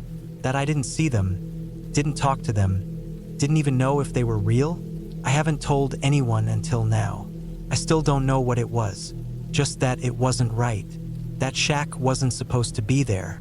That path wasn't supposed to lead anywhere. And the person, or whatever it was, that walked around my tent wasn't supposed to be out there, not in that kind of silence, not in that kind of place. I still check my door locks twice before I go to bed. I still wake up at 3 a.m. sometimes. Sure, I heard something outside my window, and I still see those prints in my mind when I close my eyes. I had taken a week off work, not for anything special, just because I felt like I needed to breathe again. I'd been working at the same warehouse job for almost 6 years, moving boxes, filling orders, checking shipments. The hours were long and the environment loud, dusty, and repetitive. I could barely hear myself think most days. So when I finally got a full 7 days off in a row, I decided to go camping. I didn't want to be around people, and I definitely didn't want to sit at home and waste the time watching TV or cleaning. I wanted to be outside, alone, surrounded by trees and water and silence. I packed light, just the basics: tent, sleeping bag, propane stove, canned food, water jug, small cooler, a knife, flashlight, some extra batteries, first aid kit, a lighter, rope, toilet paper, bug spray, and a tarp in case it rained.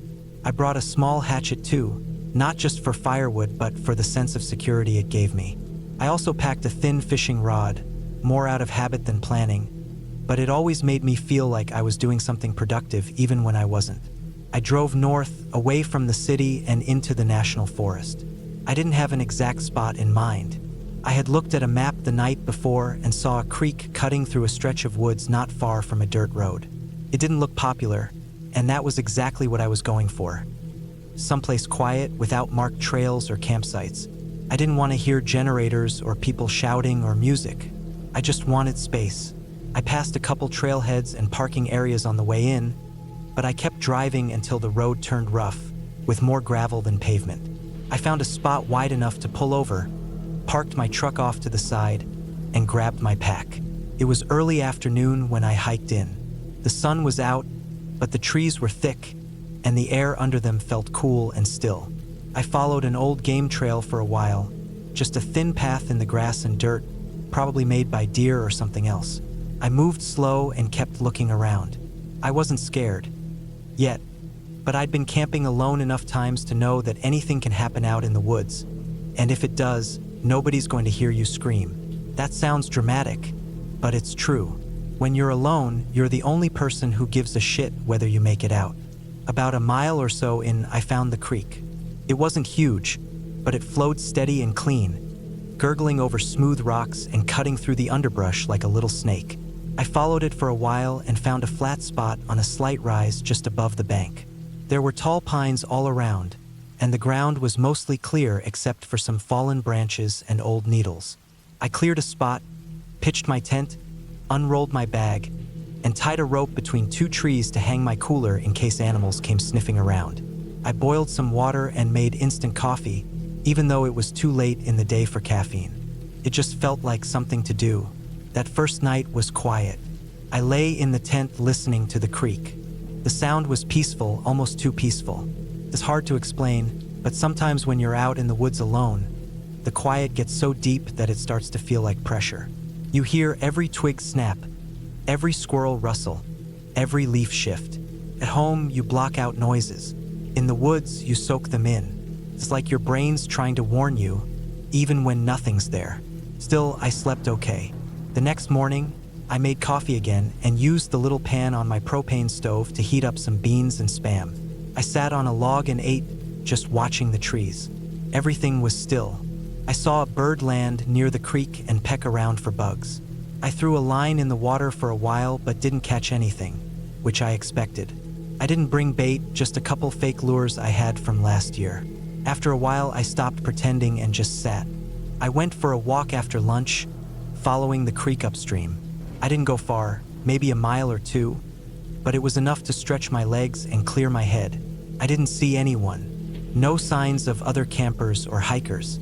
Just the woods, thick with trees and shadows. On the way back to camp, I thought I saw a flash of something pale through the trees, but when I looked again, there was nothing. Probably just sunlight bouncing off a rock or some birch bark. I didn't think much of it. That night, things started to feel off. I can't say exactly when it started, but at some point after dinner, the forest seemed different. Not louder or quieter, just wrong somehow. The wind shifted. The air felt colder, even though the temperature hadn't dropped that much. I walked a few circles around the tent, checked the ropes, moved the cooler farther from camp, then sat by the creek until dark. I kept looking at the trees, not because I saw something, but because I felt like I was supposed to see something, like something was just out of view. I turned in early but couldn't sleep. I lay in my bag with my eyes open, flashlight beside me, hatchet by the door. I told myself I was being stupid, that I was wound too tight from the city, and my brain hadn't caught up with the silence yet. I kept hearing small sounds, sticks cracking, something brushing leaves, but every time I opened the tent flap, I saw nothing. Just dark trees and the faint light of the moon through the canopy. I finally dozed off sometime after midnight. When I woke up, I could tell something had been near the tent. Not from any tracks, I didn't see any, but the cooler was on its side. The rope it was hanging from had been pulled at or chewed through. It was one of those cheap nylon ropes, nothing strong, but it hadn't broken. It looked frayed, like it had been rubbed against something sharp. The cooler lid was open, and some of the food wrappers were gone. I figured it was a raccoon or a coyote. I wasn't too worried. I picked everything up, put it back in the cooler, and dragged it closer to where I could see it from the tent. I decided not to stay another night. I didn't want to pack up just yet. I had planned for at least 2 nights, but something about the area just didn't sit right anymore. I couldn't put my finger on it. It wasn't one thing, just a slow building of wrongness. A sense that I shouldn't be there. I told myself I'd give it until evening, and if I still felt uneasy, I'd pack up and leave before dark. That day, I stuck close to camp. I gathered some dry wood, made a small fire pit with rocks from the creek, and read a book I had brought. Every so often, I'd get up and check the tree line, just scanning for movement. I didn't hear anything, but the feeling didn't go away. Around 3 p.m., I found another weird thing. About 30 feet behind my tent, near the base of a tree, I saw what looked like a pile of stripped bark and dead moss.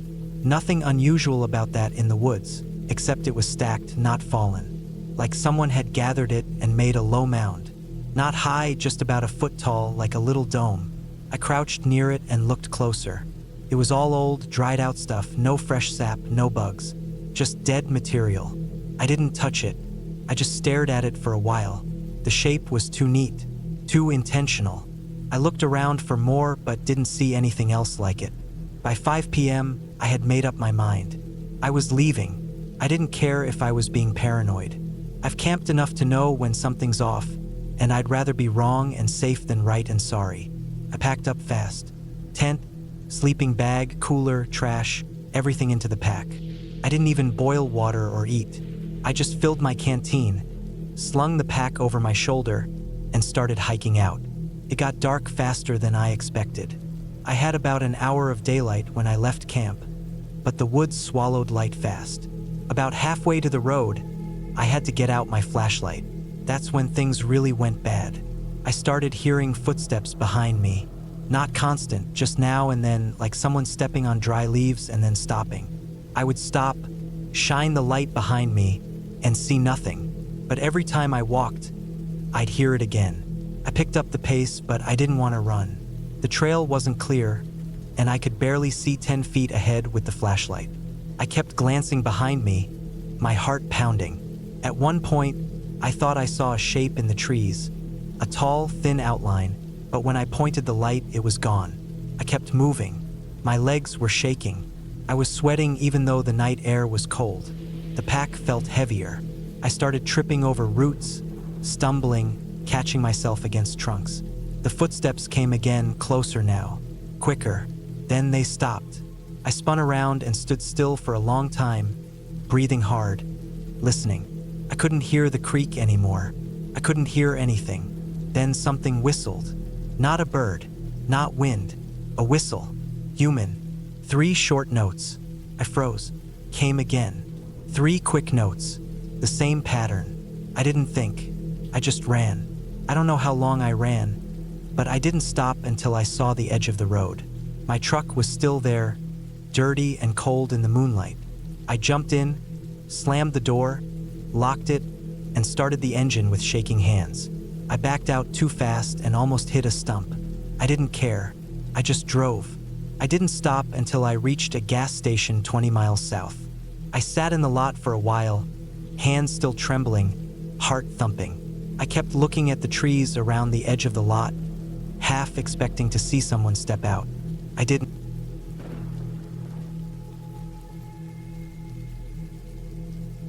I left early that morning, just a little after sunrise. I'd packed the night before, just the basics for a short 2-night solo camping trip. My plan was simple.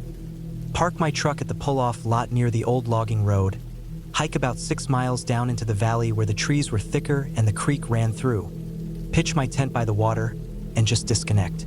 I needed to get away for a bit. My phone had been blowing up with work emails, I hadn't been sleeping well, and I was starting to feel that tight, quiet pressure in my chest that usually meant I was burning out. I'd gone on solo trips like this plenty of times before. I wasn't new to the woods. I knew what I was doing. That might be part of why I ignored the bad feeling in my stomach when I pulled into the lot and saw it was completely empty. It wasn't unusual for the place to be quiet. This part of the state didn't get a lot of foot traffic, especially midweek. But the empty lot, the eerie stillness in the trees, the low fog still clinging to the tree line even though the sun had been up for hours, all of it made something inside me feel off. I told myself it was just the quietness of being away from people. I'd wanted peace after all. I locked up the truck, hoisted my pack, and started down the old logging road. The road hadn't been used by vehicles in years. Grass had started growing up between the tire ruts, and some parts of the dirt path were barely visible through the underbrush. I followed it downhill for about 2 miles, then cut into the woods where the old logging maps I'd printed out said there used to be a trail. There wasn't much of a trail anymore, just a vague sense of direction and my compass. I moved slow and careful, making sure I marked the path I took with small orange ribbons I tied to branches at shoulder height. I didn't plan on getting lost out here. The trees got thicker the further in I went. Pines mostly, mixed with some maple and birch. The air got cooler too. By the time I made it down to the spot near the creek, it was nearly 4 in the afternoon. The spot I picked was good. Flat ground, a clear view of the creek, and a little uphill slope behind me to block some wind. I set up my tent facing the water, pulled out my little folding camp chair, and just sat there for a while with a granola bar in hand, letting the silence sink in. It wasn't peaceful silence though, felt too still. There were no birds chirping, no insects buzzing, no movement in the brush, just the distant sound of the creek moving and the occasional groan of old tree trunks shifting in the wind. It was quiet in a way that made me keep turning my head, checking my surroundings. Every time I heard a branch crack or a faint rustle in the leaves, I'd freeze and scan the trees, but nothing ever came out of them. I tried to shake it off. I cooked a small dinner, just some instant rice and tuna, and cleaned up as always. I made sure to tie up my food in a bear bag and hang it from a high branch a few yards away from camp. I checked my gear, made sure I had my knife on me, and as it started to get dark, I crawled into my tent. I read a paperback book for a while with my headlamp on, but the uneasy feeling never really went away. It sat low in my gut, like I was being watched, even though I didn't see or hear anything unusual. That first night, I barely slept. Every little sound outside made me sit up. I kept picturing someone or something standing just out of reach in the dark, waiting. I tried to rationalize it, probably raccoons, maybe a fox, maybe even just the wind. But the sounds didn't match. They were heavy, slow, deliberate. I could hear twigs cracking under weight, leaves shifting like someone was stepping through them carefully. Not fast, not stomping, but slow, like they were trying not to be heard. I held my knife in my hand the whole night. Around 3 in the morning, I heard what sounded like breathing just outside the tent. Not animal breathing either. It was too controlled. In through the nose, out through the mouth. Calm, almost like someone meditating or watching. I didn't move. I didn't even breathe. I just waited. After what felt like hours, the sound stopped. When the sky finally started to turn pale and I knew the sun was coming up, I unzipped the tent and crawled out. There was nothing there. No tracks. No sign of anything unusual. But the dirt around the tent was disturbed. Not a lot, just a little.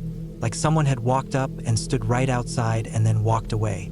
The footprints weren't clear enough to tell for sure, but something about the arrangement of the disturbed pine needles and the flattened grass made my stomach tighten up again. I told myself I was being paranoid, that it was just a deer or a bear, maybe curious about the smell of food. I should have packed up right then and there. I should have listened to that feeling in my chest, the one that kept telling me something wasn't right. But I didn't.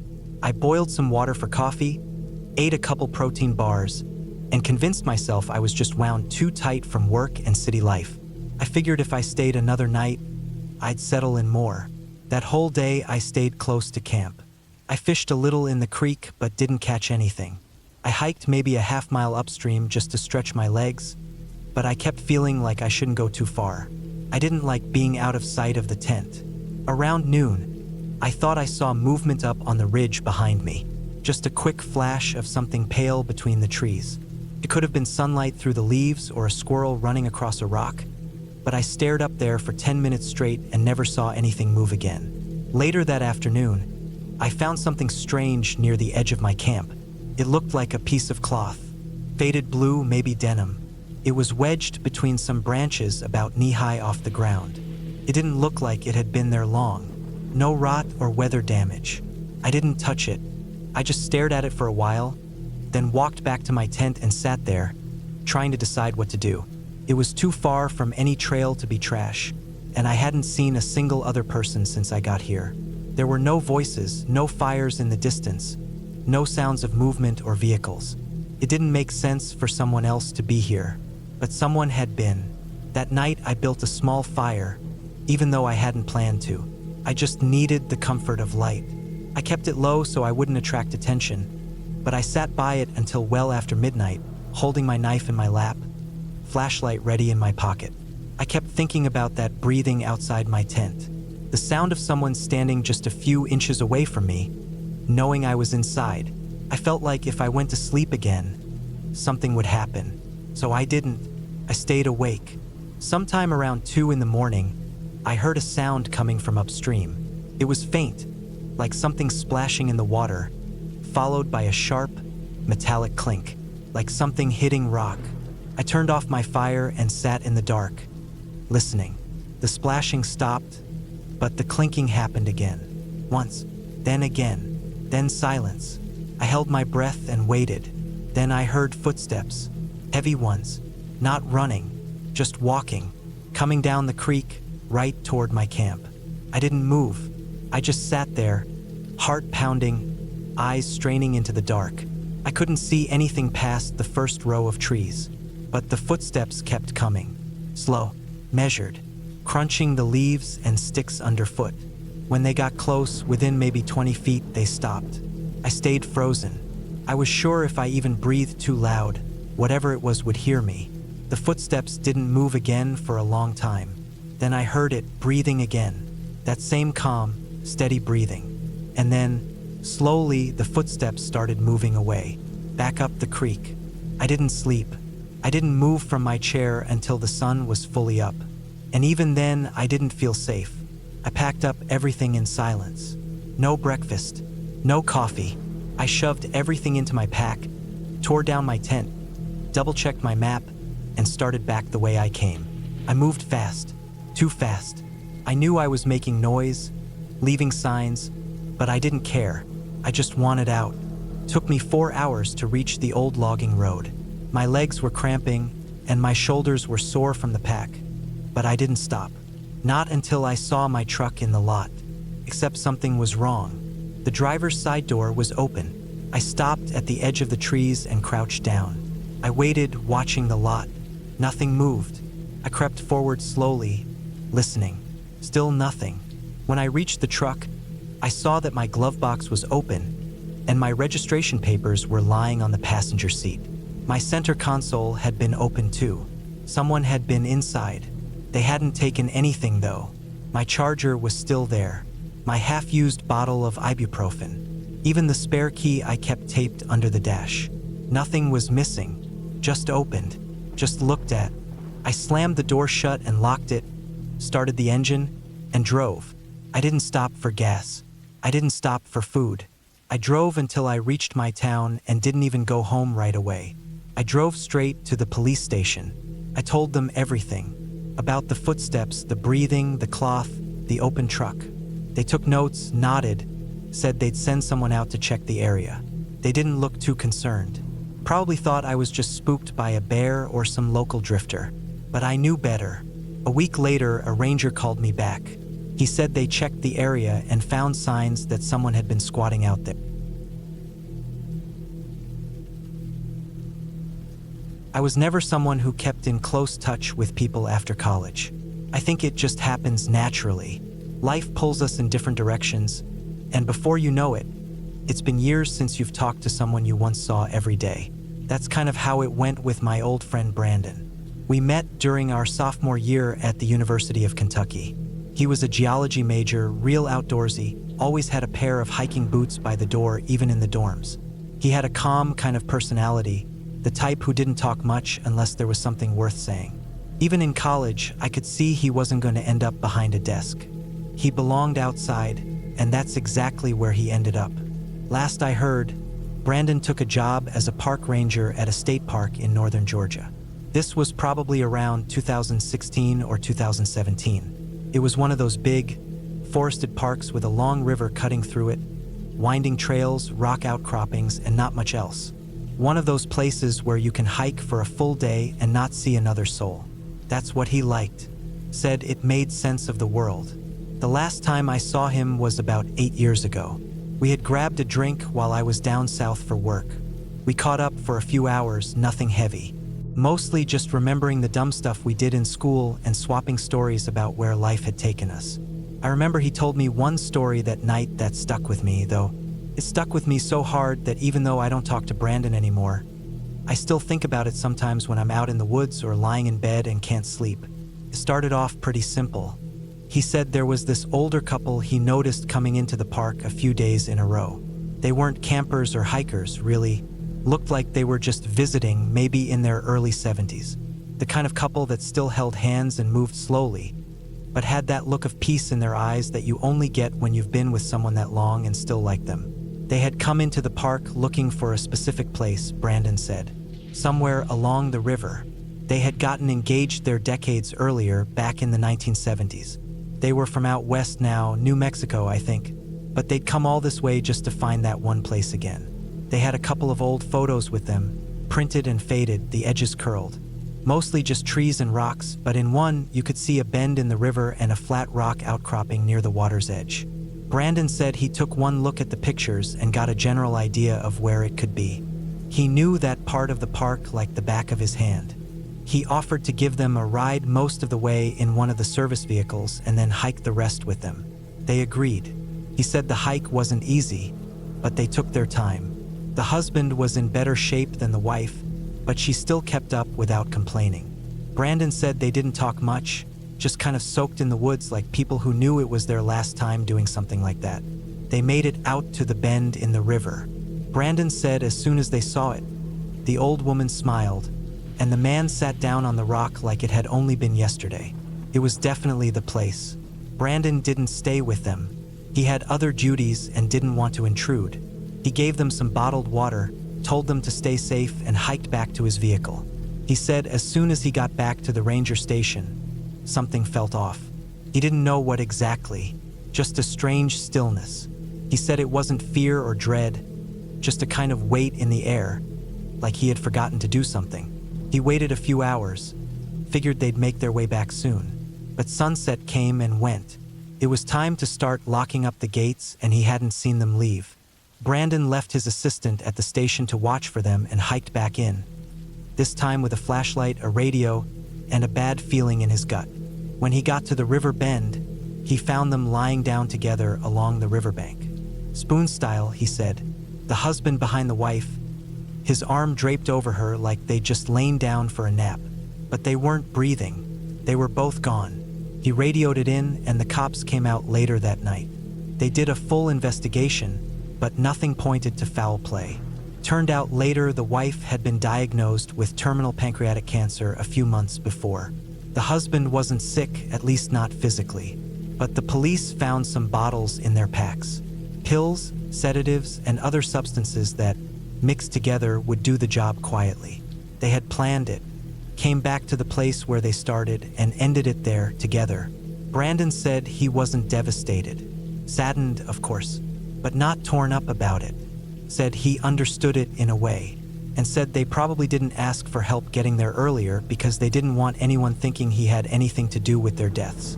They didn't want to put that weight on someone else. That's the story he told me. It would have been haunting enough on its own. But that wasn't the part that really stuck with me. See, at the time, I thought that was the end of it. Sad, yes, but not horror. Just a dark moment in a quiet place. But years later, 2 years ago now, I decided to take a solo camping trip. I was burned out, wanted some real alone time in nature. And that state park in Georgia popped into my mind. I hadn't thought of it in years, but something drew me to it. I packed up my gear and drove south. I didn't go there with any intention of retracing Brandon's steps or anything like that. I wasn't even sure which part of the park it had happened in. I just wanted to hike and camp and maybe catch a little of the stillness that Brandon always talked about. The place was quiet. It wasn't a national park, so there weren't as many tourists. I set up camp at one of the backcountry spots a few miles from the main road. It was by the river, not far from one of the old trails. I brought a tent, a small propane burner, and a book I never ended up opening. The first night was peaceful. Clear skies, the sound of water moving over rocks. I fell asleep fast. The second night wasn't so quiet. It started just before dark. I was cleaning up after dinner, getting ready to hang my food bag and crawl into my sleeping bag. I heard something off in the trees, maybe 20 or 30 yards away. It wasn't the usual cracking of a branch or rustling leaves. It was a sharp clink, like metal on metal. I froze. My first thought was someone else was out there, maybe another camper. But that didn't make much sense. I was hours from the nearest road and I hadn't seen another person all day. I listened for a while but didn't hear anything else. Just the river. I went to bed trying to convince myself it was probably just a critter knocking over something I didn't know was out there. Raccoons love trouble. But around 2 a.m., I woke up suddenly. I didn't know why at first. No loud noise, no nightmares. Just that feeling you get when something isn't right. I lay still and listened. There was a new sound. A low, soft humming. Not musical, more like the sound of someone breathing heavily through their nose. Steady, deliberate. I sat up slowly and unzipped the tent. The moon was out, lighting the trees in silver, and the river shimmered faintly. I couldn't see anyone, but the sound was clearer now. It was coming from the riverbank. I grabbed my flashlight and stepped out quietly. I didn't want to spook whatever it was, animal or otherwise. I moved toward the sound, stepping over roots and rocks until I got to the edge of the water. And I saw them, 2 sleeping bags laid out near the bend of the river. Not mine, not anything I'd set up. They were zipped up, side by side, perfectly still. One looked smaller, maybe a woman's. The other was longer. No movement, no shifting. I stared, not breathing, not moving. Then the humming stopped. I snapped the flashlight off and stepped back, my heart pounding in my throat. I crouched low behind a tree and waited. After 10, maybe 15 minutes, I crept back to my tent and didn't sleep the rest of the night. By dawn, the sleeping bags were gone. No drag marks, no trash, just empty ground.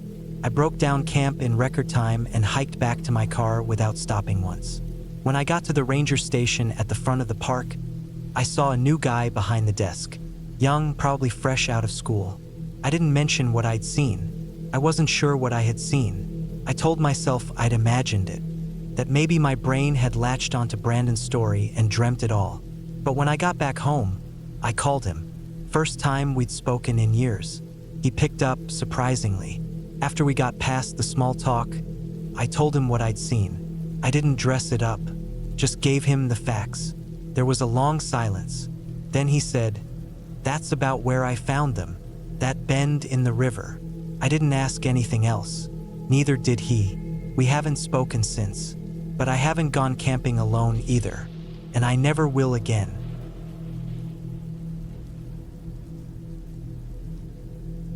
It was September of 2018 when we went up to Maine for a camping trip. It was 5 of us, all around our late 20s, and we rented a cabin deep in the woods near the edge of a lake. The place was old, wooden, nothing fancy. One big common room with a fireplace and some furniture, a small kitchen off to the side, and a back bedroom with 2 sets of bunk beds. I remember the place smelled like dry pine and old firewood. The kind of place that makes you feel a little on edge just from how quiet it gets. The first few days went fine. We fished in the lake, hiked a bit, cooked some basic meals, played cards at night. There was no cell service, no TV, just us and the forest. The guys I went with were all friends from college.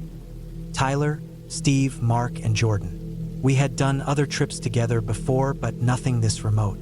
I had been the one to book the place. Found it through some online forum where people traded info about hidden cabins and low-cost camping spots. It seemed perfect. Nights there were pitch black. No streetlights, no distant towns lighting up the sky. Just the glow from our fire or a flashlight when we needed to go out to pee. We slept in the back room all together. Tyler and Steve took the top bunks. Mark and Jordan were below them.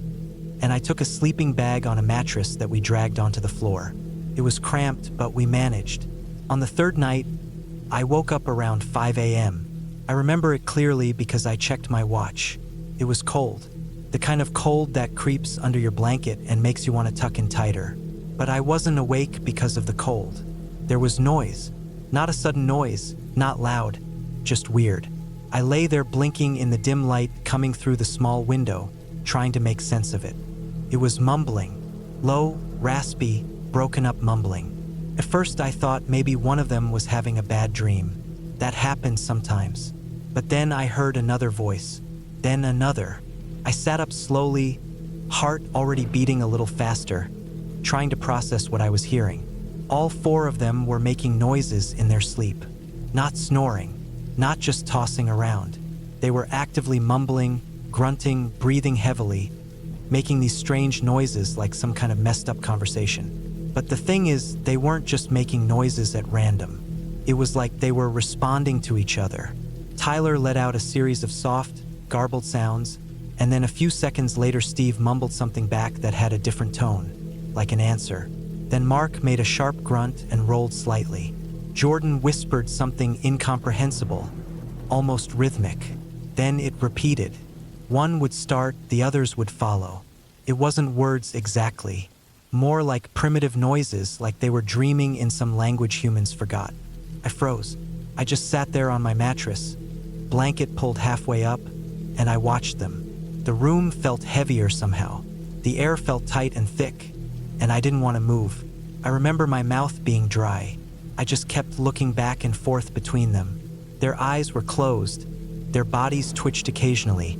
Their faces tensed up and relaxed again. But they kept going, making those sounds to each other, almost like it was some dream-based version of a conversation. It lasted for at least 10 minutes. That might not sound long, but when you're the only one awake in a room full of people who seem to be sleep-talking to each other like cave people, 10 minutes feels like forever. It was terrifying in a way that didn't make sense. I wasn't scared of them hurting me, not exactly. It was just wrong, like watching something that shouldn't be happening. Something that didn't fit the world I knew. Eventually, they quieted down. One by one, they stopped. Mark was the last one. He let out this long sigh, then rolled onto his side and went completely still. The silence came back all at once. I waited another few minutes before I laid back down. I didn't sleep again that night, just stared at the ceiling, trying to make sense of what I saw.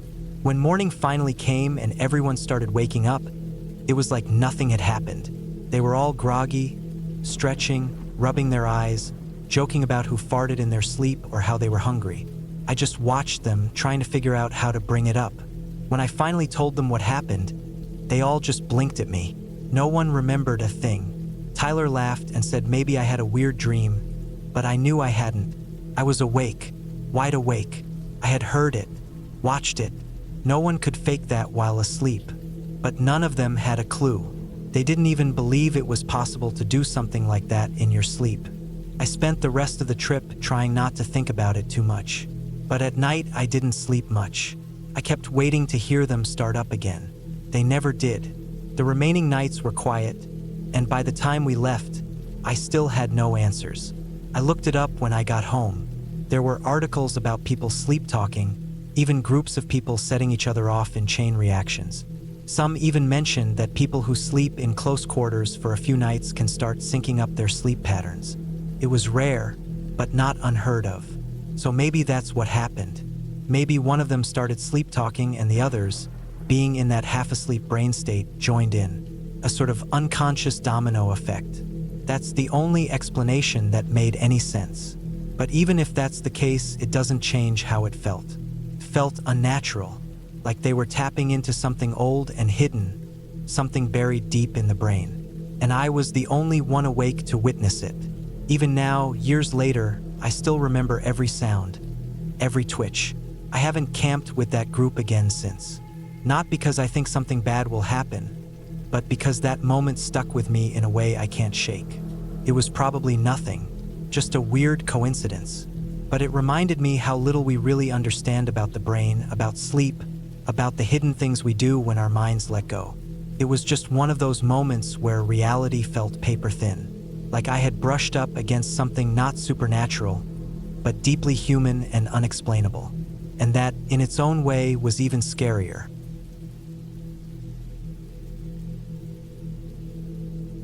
I was 31 when I decided to take a short break from my usual life in San Diego and head up north to spend some time in the wilderness. I had been working in tech for several years and felt drained from the city and constant screen time. My cousin Mia worked with the Forest Service in Idaho, somewhere near the Salmon Challis National Forest. She had been stationed out there for a while, doing field work related to hydrology, tracking snowmelt, testing stream runoff, measuring water levels in remote basins. I had always admired the simplicity of her work, being out in the open, seeing things untouched by buildings and roads.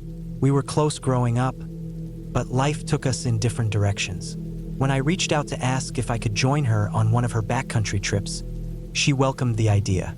Mia told me it wouldn't be a simple hike.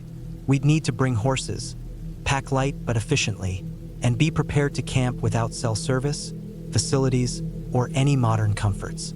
She wasn't kidding. We loaded our gear into canvas saddlebags and bundles and set out from a ranger station around 7 a.m.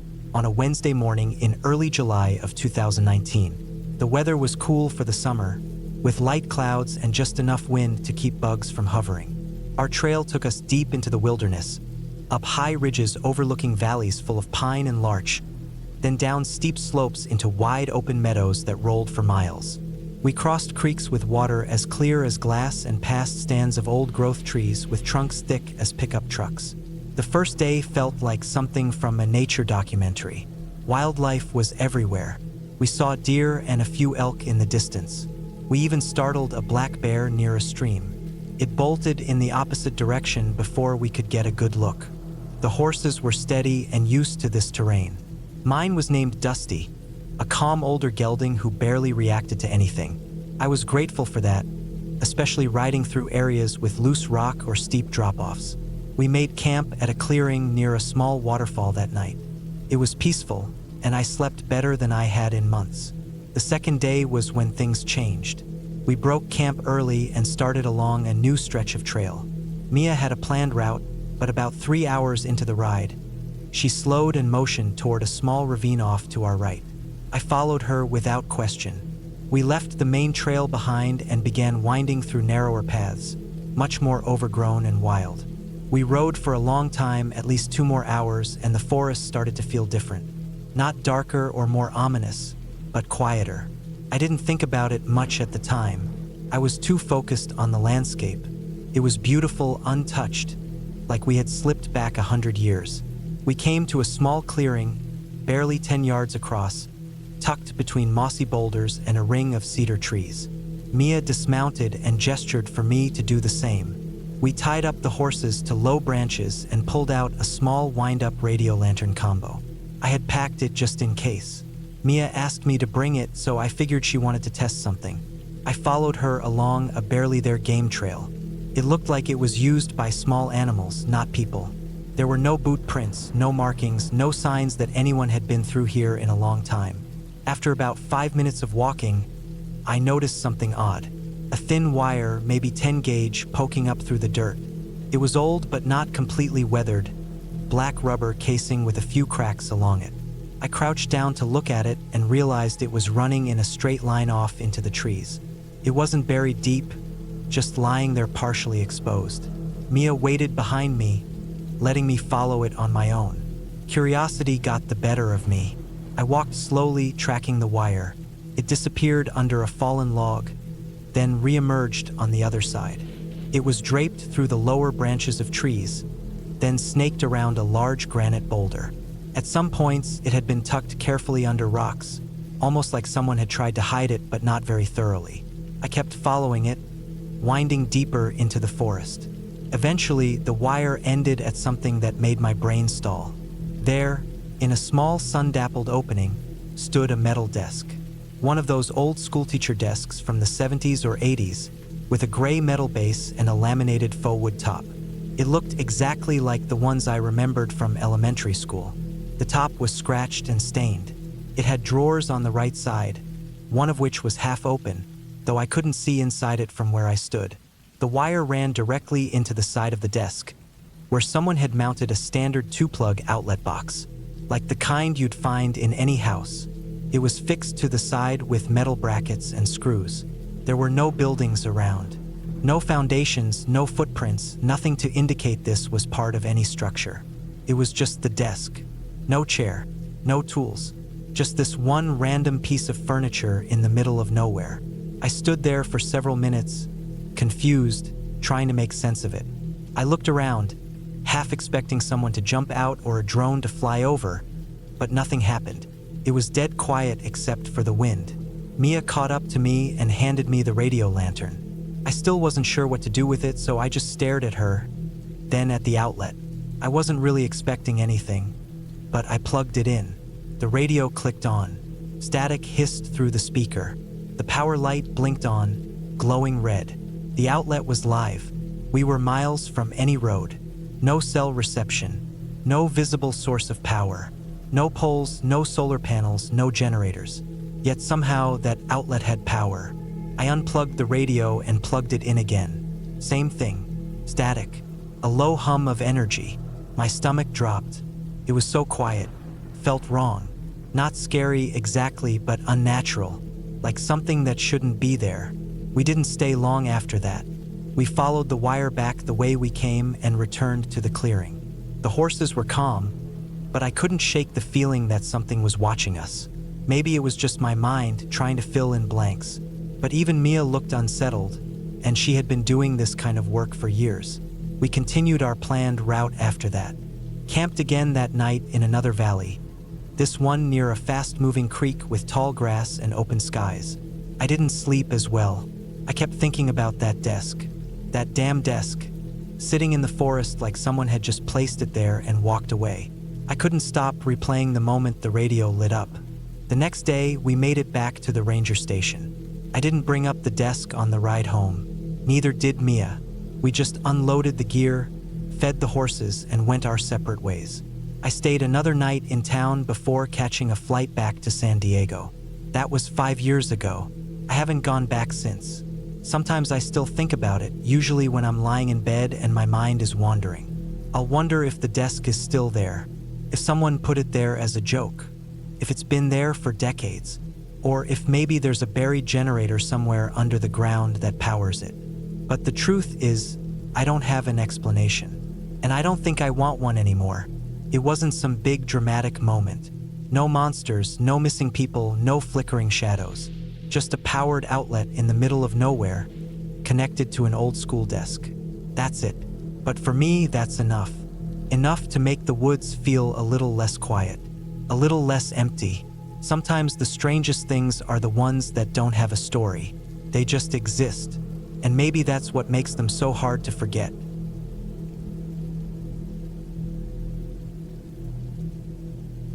It was the fall of 2017 when I moved out to that old off-grid cabin just outside the edge of Juniper Hollow State Park in Oregon. I was 28 at the time, and I needed something different.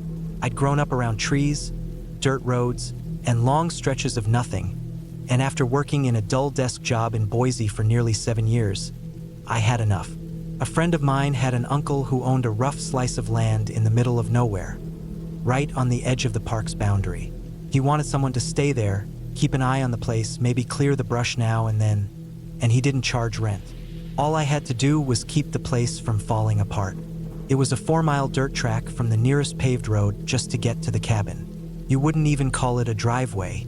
Most of the year it was just a rutted trail, overgrown with brambles and poison oak on the sides, steep in places, with turns that felt like they were made for something half the size of my Subaru. There was no plumbing, no power, no cell service. The place was a weather-beaten shack with peeling green paint and warped boards, about 20 by 30 feet. But it had a roof, a wood stove, and a propane tank for a cooktop. That was enough for me. I wasn't alone. My roommate, Jared, was 23 and from San Francisco. He was doing some kind of internship with the Park Service for the summer. I didn't know him before we moved in together. He was the friend of a friend. We were both just there for our own reasons. Jared was a nice enough guy, but it was clear early on that he wasn't used to being this far off the grid. He brought in almond milk, wore sandals to clear brush, and complained about how loud the crickets were at night. He didn't last long in the woods during the day. Most afternoons, he'd drive into town just to sit in the library for a few hours and get some Wi-Fi. The first few weeks were calm. I spent the days chopping dead limbs, stacking firewood, fixing what I could, and exploring the nearby forest. It was thick with pines, ferns, and blackberry vines. The deeper parts were so overgrown you couldn't see 5 feet in. Some nights I'd hear an owl or the rustling of deer moving through the brush. Felt normal. Felt good to be away from the noise. But around the end of October, I started hearing footsteps in the woods at night. Now, it's not unusual to hear movement in the forest. Animals are everywhere out there. But this was different. These steps were slow, heavy, sometimes just a few crunches on the dead leaves, and then silence. Then again, then nothing. The weirdest part was where they stopped, always in the overgrown areas where the underbrush was thick. Places no deer would walk through. Places even I didn't go unless I had to. It happened enough nights in a row that I started sleeping lighter. I'd jolt awake when I heard anything at all. I convinced myself it was probably a boar, maybe a coyote, maybe the wind even, but that didn't feel right. The cabin didn't have a lock on the door. It was just a warped old slab that stuck in the frame. The owners didn't want me installing anything new, said it would mess with the old wood. That didn't sit well with me. Eventually, I started sleeping in my car instead. I'd drive it to a flat spot behind a hill about an acre away from the cabin. From there, I couldn't see the shack, and more importantly, no one or nothing could see me from the front of the property. For a while, that helped. But then I started hearing the footsteps again, out by the car. It was always the same pattern. A few crunches, then nothing. Sometimes closer than before. There weren't any lights out there, and on cloudy nights, it was pitch black. I'd sit up in the back of the car, hand on the hatchet I kept under the seat, just listening. Waiting. I never saw anything, but I felt it. That feeling you get when someone's watching you, but you don't know from where. I brought it up to Jared, and he laughed it off. Said maybe I'd been drinking too much or letting the woods get to my head.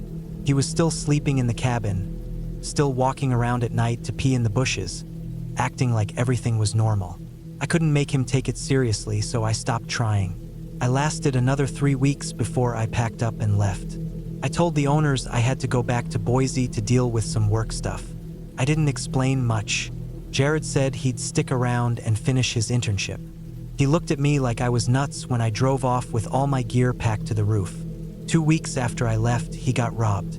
He called me, borrowed a phone from town, I guess. Said someone had come in during the night and taken most of the food and his laptop. They didn't break anything, just walked in and took what they wanted. He told me he thought I was paranoid, but now he wasn't so sure. He still didn't leave. I guess he felt like he had something to prove. The second break-in happened a week later. That time, his entire backpack was gone. Some clothes, a knife, and a trail camera he hadn't even set up yet. That did it for him. He stayed in town after that and only went back to grab his stuff. But before he left for good, he set up some of those cheap motion-triggered trail cameras out in the trees, facing the edge of the property where the footsteps had always seemed to come from. He sent me a few stills a week later. They showed a man, a tall, wiry guy in worn clothes, standing in the bushes maybe 30 yards from the cabin. In one picture, he had a rifle slung over his shoulder. Long barrel, looked like an old hunting rifle. His face was mostly hidden under a hood, and he was wearing heavy boots. In every shot, he was watching the cabin, just standing there, not walking, not moving, just watching. From the timestamps, it looked like he'd come around multiple times. Different days, different angles. Same time at night, around 2 to 3 a.m. I sent the pictures to the county sheriff, but they didn't do much. Said without a clearer image or evidence of a crime, there wasn't much to pursue. That part of Oregon is full of loners, they said. Hunters, drifters, people who live off the grid. Maybe he thought the cabin was abandoned. Maybe he just liked creeping people out. But I knew better. He'd been watching us the whole time, not just randomly passing through. He'd camped out in the brush, just waiting. Maybe he was just a nut job. Maybe he was planning something worse. Either way, I wasn't sticking around to find out. The cabin's still there. I looked it up a year later, and the owners had boarded it up. Said it wasn't worth keeping people out there anymore. Too much liability. I still go camping, but never alone, and never near Juniper Hollow. Sometimes at night, when I hear a branch snap outside my tent, I still feel that old fear creep up, like someone's out there watching, waiting, just like before. But I don't sleep in my car anymore.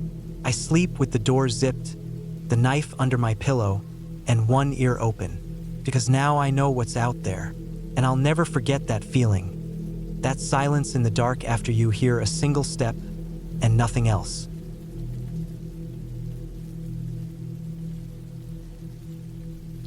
I never thought a simple camping trip could turn into one of the most terrifying experiences of my life. I had been camping before, several times in fact.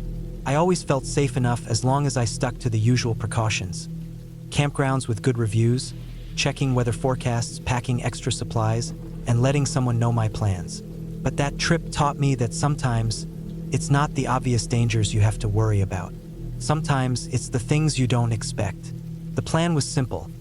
A solo camping trip in a remote national forest I had never been to before. I wanted a quiet weekend away from the city, away from people, just me and the woods. I picked a spot off one of the less traveled hiking trails, based on a map I found online and some sparse reviews on a camping forum. It wasn't a designated campground, just a flat clearing by a creek where people sometimes left small fire rings and scattered trash. Not exactly ideal, but I wanted isolation more than anything. I packed lightly but carefully.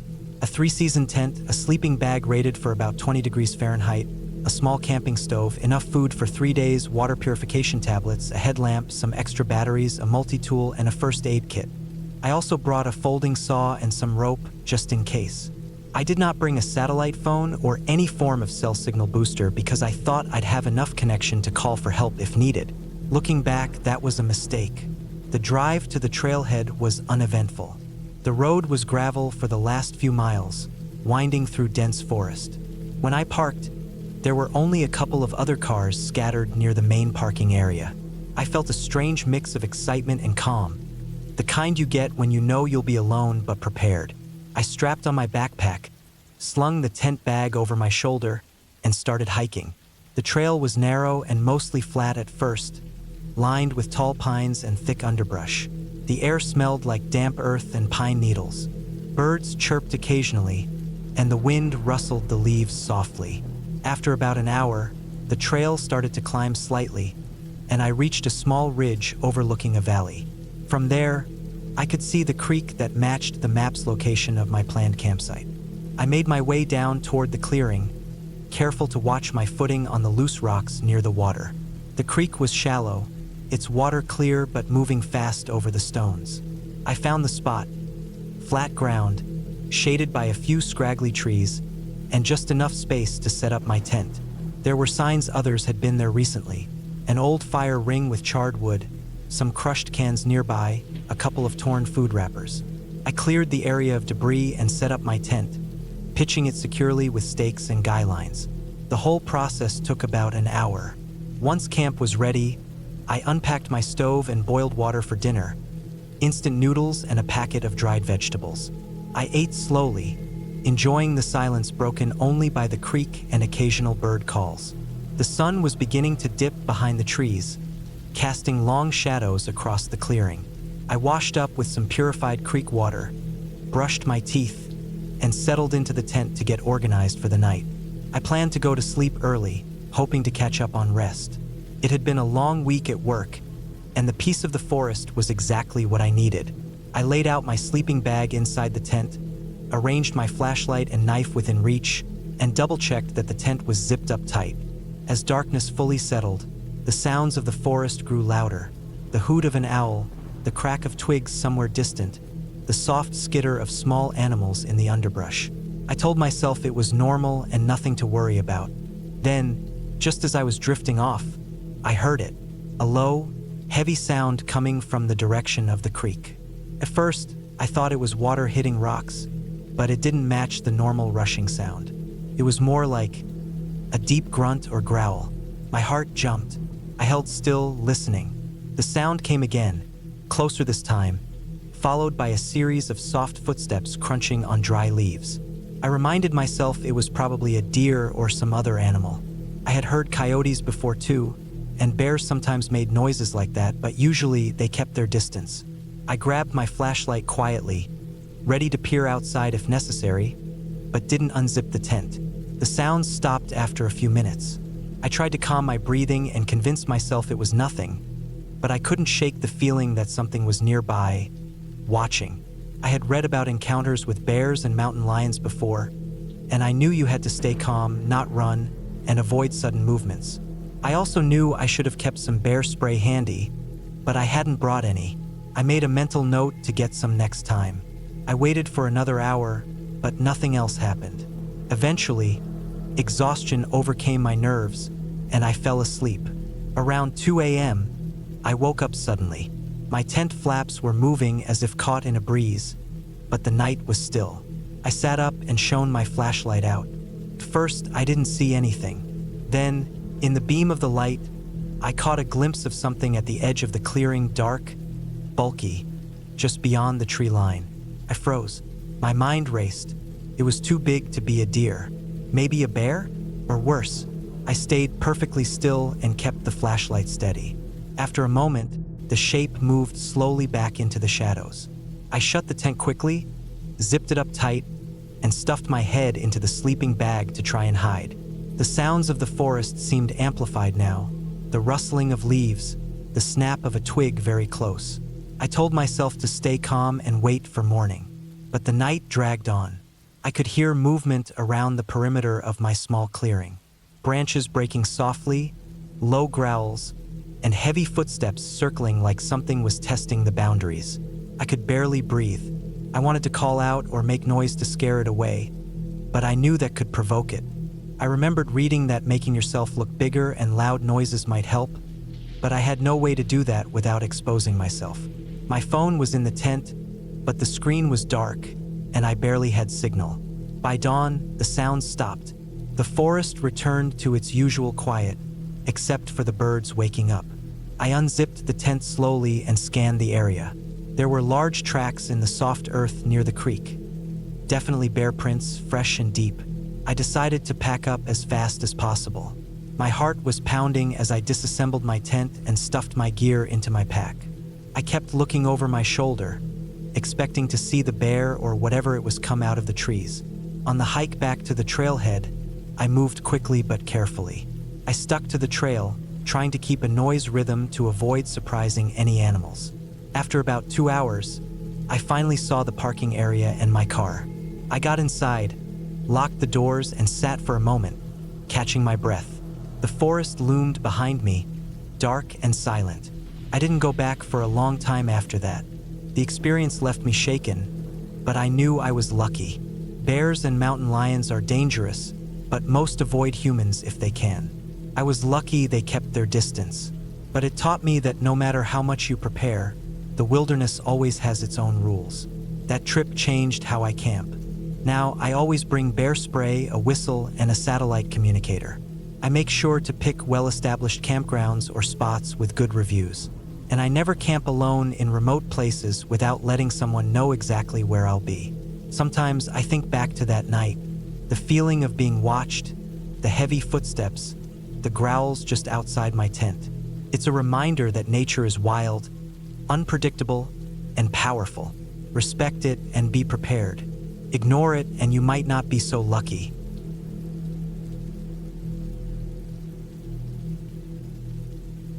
I started working as a ranger for the Sand Hollow Conservation Area in the summer of 2017. It was one of those remote desert parks out in southern Arizona.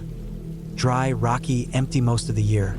I wasn't a peace officer or law enforcement, just one of the rangers who did trail maintenance, locked gates, cleaned up trash, and made sure people weren't setting illegal fires or doing anything dumb. It wasn't glamorous work, but I liked being out there away from the city, and the desert had a strange sort of beauty to it that I never really appreciated until I started working there. The story I'm about to share didn't happen to me directly, but it stuck with me from the first week I started. The way people talked about it, the silence that came over everyone when it was mentioned, it felt like a shadow hanging over that whole place. It happened the summer before I started. Our off-season. Temperatures could reach 110 to 115 degrees Fahrenheit during the day, so almost nobody came out there during that time. That summer, the campground at the east end of the park, Mesquite Wash, was completely empty most of the time. It was one of our least used campgrounds even during the cooler seasons. Just 8 sites, no water, no electricity, nothing but dry creosote, rock, and wind. The maintenance ranger who found it was named Joe. He'd been working there for about 6 years at that point. Everyone liked him. Quiet guy, always early, never complained. He had the morning patrol that day, just a drive through the park to check gates, empty trash cans, and make sure nobody was doing anything they shouldn't be. He drove the loop out toward Mesquite Wash, not really expecting anything. Half the time during summer, nobody even bothered driving out there. The road was mostly gravel and dust, flat and open, with nothing but scattered cacti and occasional dry arroyos cutting through the terrain. When Joe pulled up to site number 6, he saw the burnt-out shell of a car sitting in the gravel. He said he almost didn't notice it at first because it was so blackened it blended in with the shadows from the cliffs behind the site. It was just sitting there, half melted into the dirt. No plates, windows gone, paint completely scorched off, just a rusted frame and warped metal. He got out, walked up to it, and when he looked in through the driver's side, that's when he saw it. The body, or what was left of one. There wasn't much left. Just a torso and a head slumped forward over the melted seat. No arms, no legs, everything charred black and gray. Joe said he backed away immediately, went to his truck and radioed it in. Not to the other rangers, he called the county sheriff directly. The wait for the sheriff took a while. They had to come out from the closest town, which was about an hour and a half away. In that time, Joe stayed in his truck with the AC running. The temperature was already above 100 degrees by 9:30 that morning. He said he didn't get out of the vehicle again, just waited. Nobody else came by, no other campers, nothing but wind and dust and the heat baking down across the landscape. When the sheriff's office finally showed up, 2 deputies took a look and didn't ask a lot of questions. They roped the area off with tape and started doing their thing. Joe stayed around while they worked. One of the deputies eventually told him they were going to mark it as a suicide and tow the vehicle out that afternoon. No investigation, no follow-up, just a burned body in a desert car, and that was that. We're only about 30 miles from the border, and this area gets its share of strange traffic. Drugs, human smuggling, the occasional stolen vehicle. A lot of things happen out there that don't make the news. Or if they do, it's buried in the back of some local weekly paper that no one reads.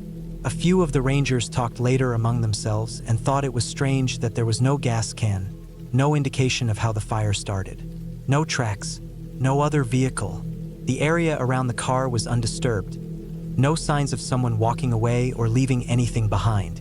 Just the car and the body. That was it. I didn't hear about the story officially until my second week. They don't give you a rundown on things like this during training. Came out slowly, through bits and pieces. Someone mentioned Mesquite Wash being cursed. I laughed. Someone else told me to avoid site number 6. Then finally, another ranger, older guy, had been around forever, told me the full story. He said Joe quit not long after that. Took a job in maintenance at a golf course in Tucson. Said he didn't want to be out in the desert alone anymore. When I started doing patrols, I avoided Mesquite Wash for the first few months. Not because I was scared, exactly. I just didn't want to be the next one to find something like that. But eventually, it was my turn. We rotated schedules and assignments, and I was assigned to the Eastern Loop one Thursday morning in July. I left the station around 6 a.m. and made my way down the long gravel road. The sun was already rising, casting that pale pink light across the land. It was quiet. No cars, no campers, just the occasional rabbit darting across the road. By 6:45, I reached Mesquite Wash. Sites number 1 through number 5 were empty, trash cans clean, fire pits cold. No signs of recent use. When I pulled up to site number 6, I slowed down. There was nothing there, just gravel, scrub, and a few black marks on the ground where the fire had scorched the rocks. The cleanup crew must have dragged everything away.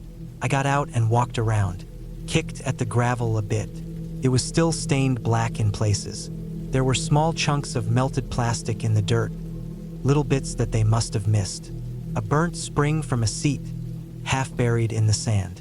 The smell was long gone, replaced by that dry, sun-baked scent of dust and rock. I stood there for a few minutes and listened. The wind came down through the wash, whistling a little through the creosote bushes. There was no shade, no sound of animals, no signs of life at all. Just emptiness. When I got back in the truck, I sat there for a moment before turning the key. I couldn't shake the image.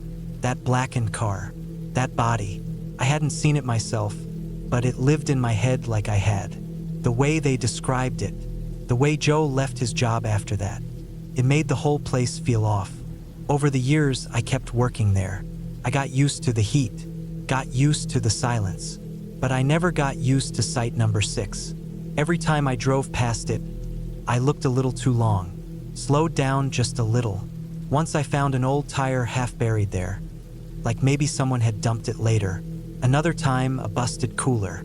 People used that site sometimes, but never for long. One night, a couple tried to stay there in early fall, and they packed up and left by 2 a.m. Just drove out without checking out. Nobody ever talked much about the body. The sheriff's office never released a name. They never confirmed if the man had been identified. There were no missing person posters, no updates, just a burnt car, a torso, and silence. The desert eats stories like that. It swallows them up. By 2021, I was the most senior non-LE ranger at the park. I trained new hires, kept logs, and handled most of the maintenance planning. Every once in a while, someone would bring up that summer. We'd be sitting around the back room eating lunch, and someone would say something like, "You remember that car at site number 6? And everyone would go quiet for a moment. One time, I went through the old incident reports just out of curiosity. I found the paperwork from that day. Just a single page. Vehicle fire. Deceased individual located. Referred to county sheriff. That was it. No photos, no follow-up, no internal notes. almost like it never happened. I've seen a lot of strange things in the desert. Shoes hanging from creosote bushes. Piles of bones that might be animal, might not. Random backpacks filled with nothing but canned corn and broken flashlights. But that car, the story of that body, has always been the one that stuck with me. I think about it when I drive alone at night through the park, especially on those late shifts when the moon's gone and the only light comes from the dashboard. I think about the heat, the silence, and the way the desert hides things. Not on purpose, just because it can. Because there's so much space and so few people, and nothing out here has to make sense. That site is still there, still numbered number 6. We tried renumbering them once, thinking maybe a change would help people forget. But the maintenance guy at the time, different guy, younger, refused to change that one. Said it didn't feel right. So now we just keep it on the list. We check it like the others. But nobody stays long. And when someone does camp there, we take note. Just in case. The desert remembers. Even if no one else does.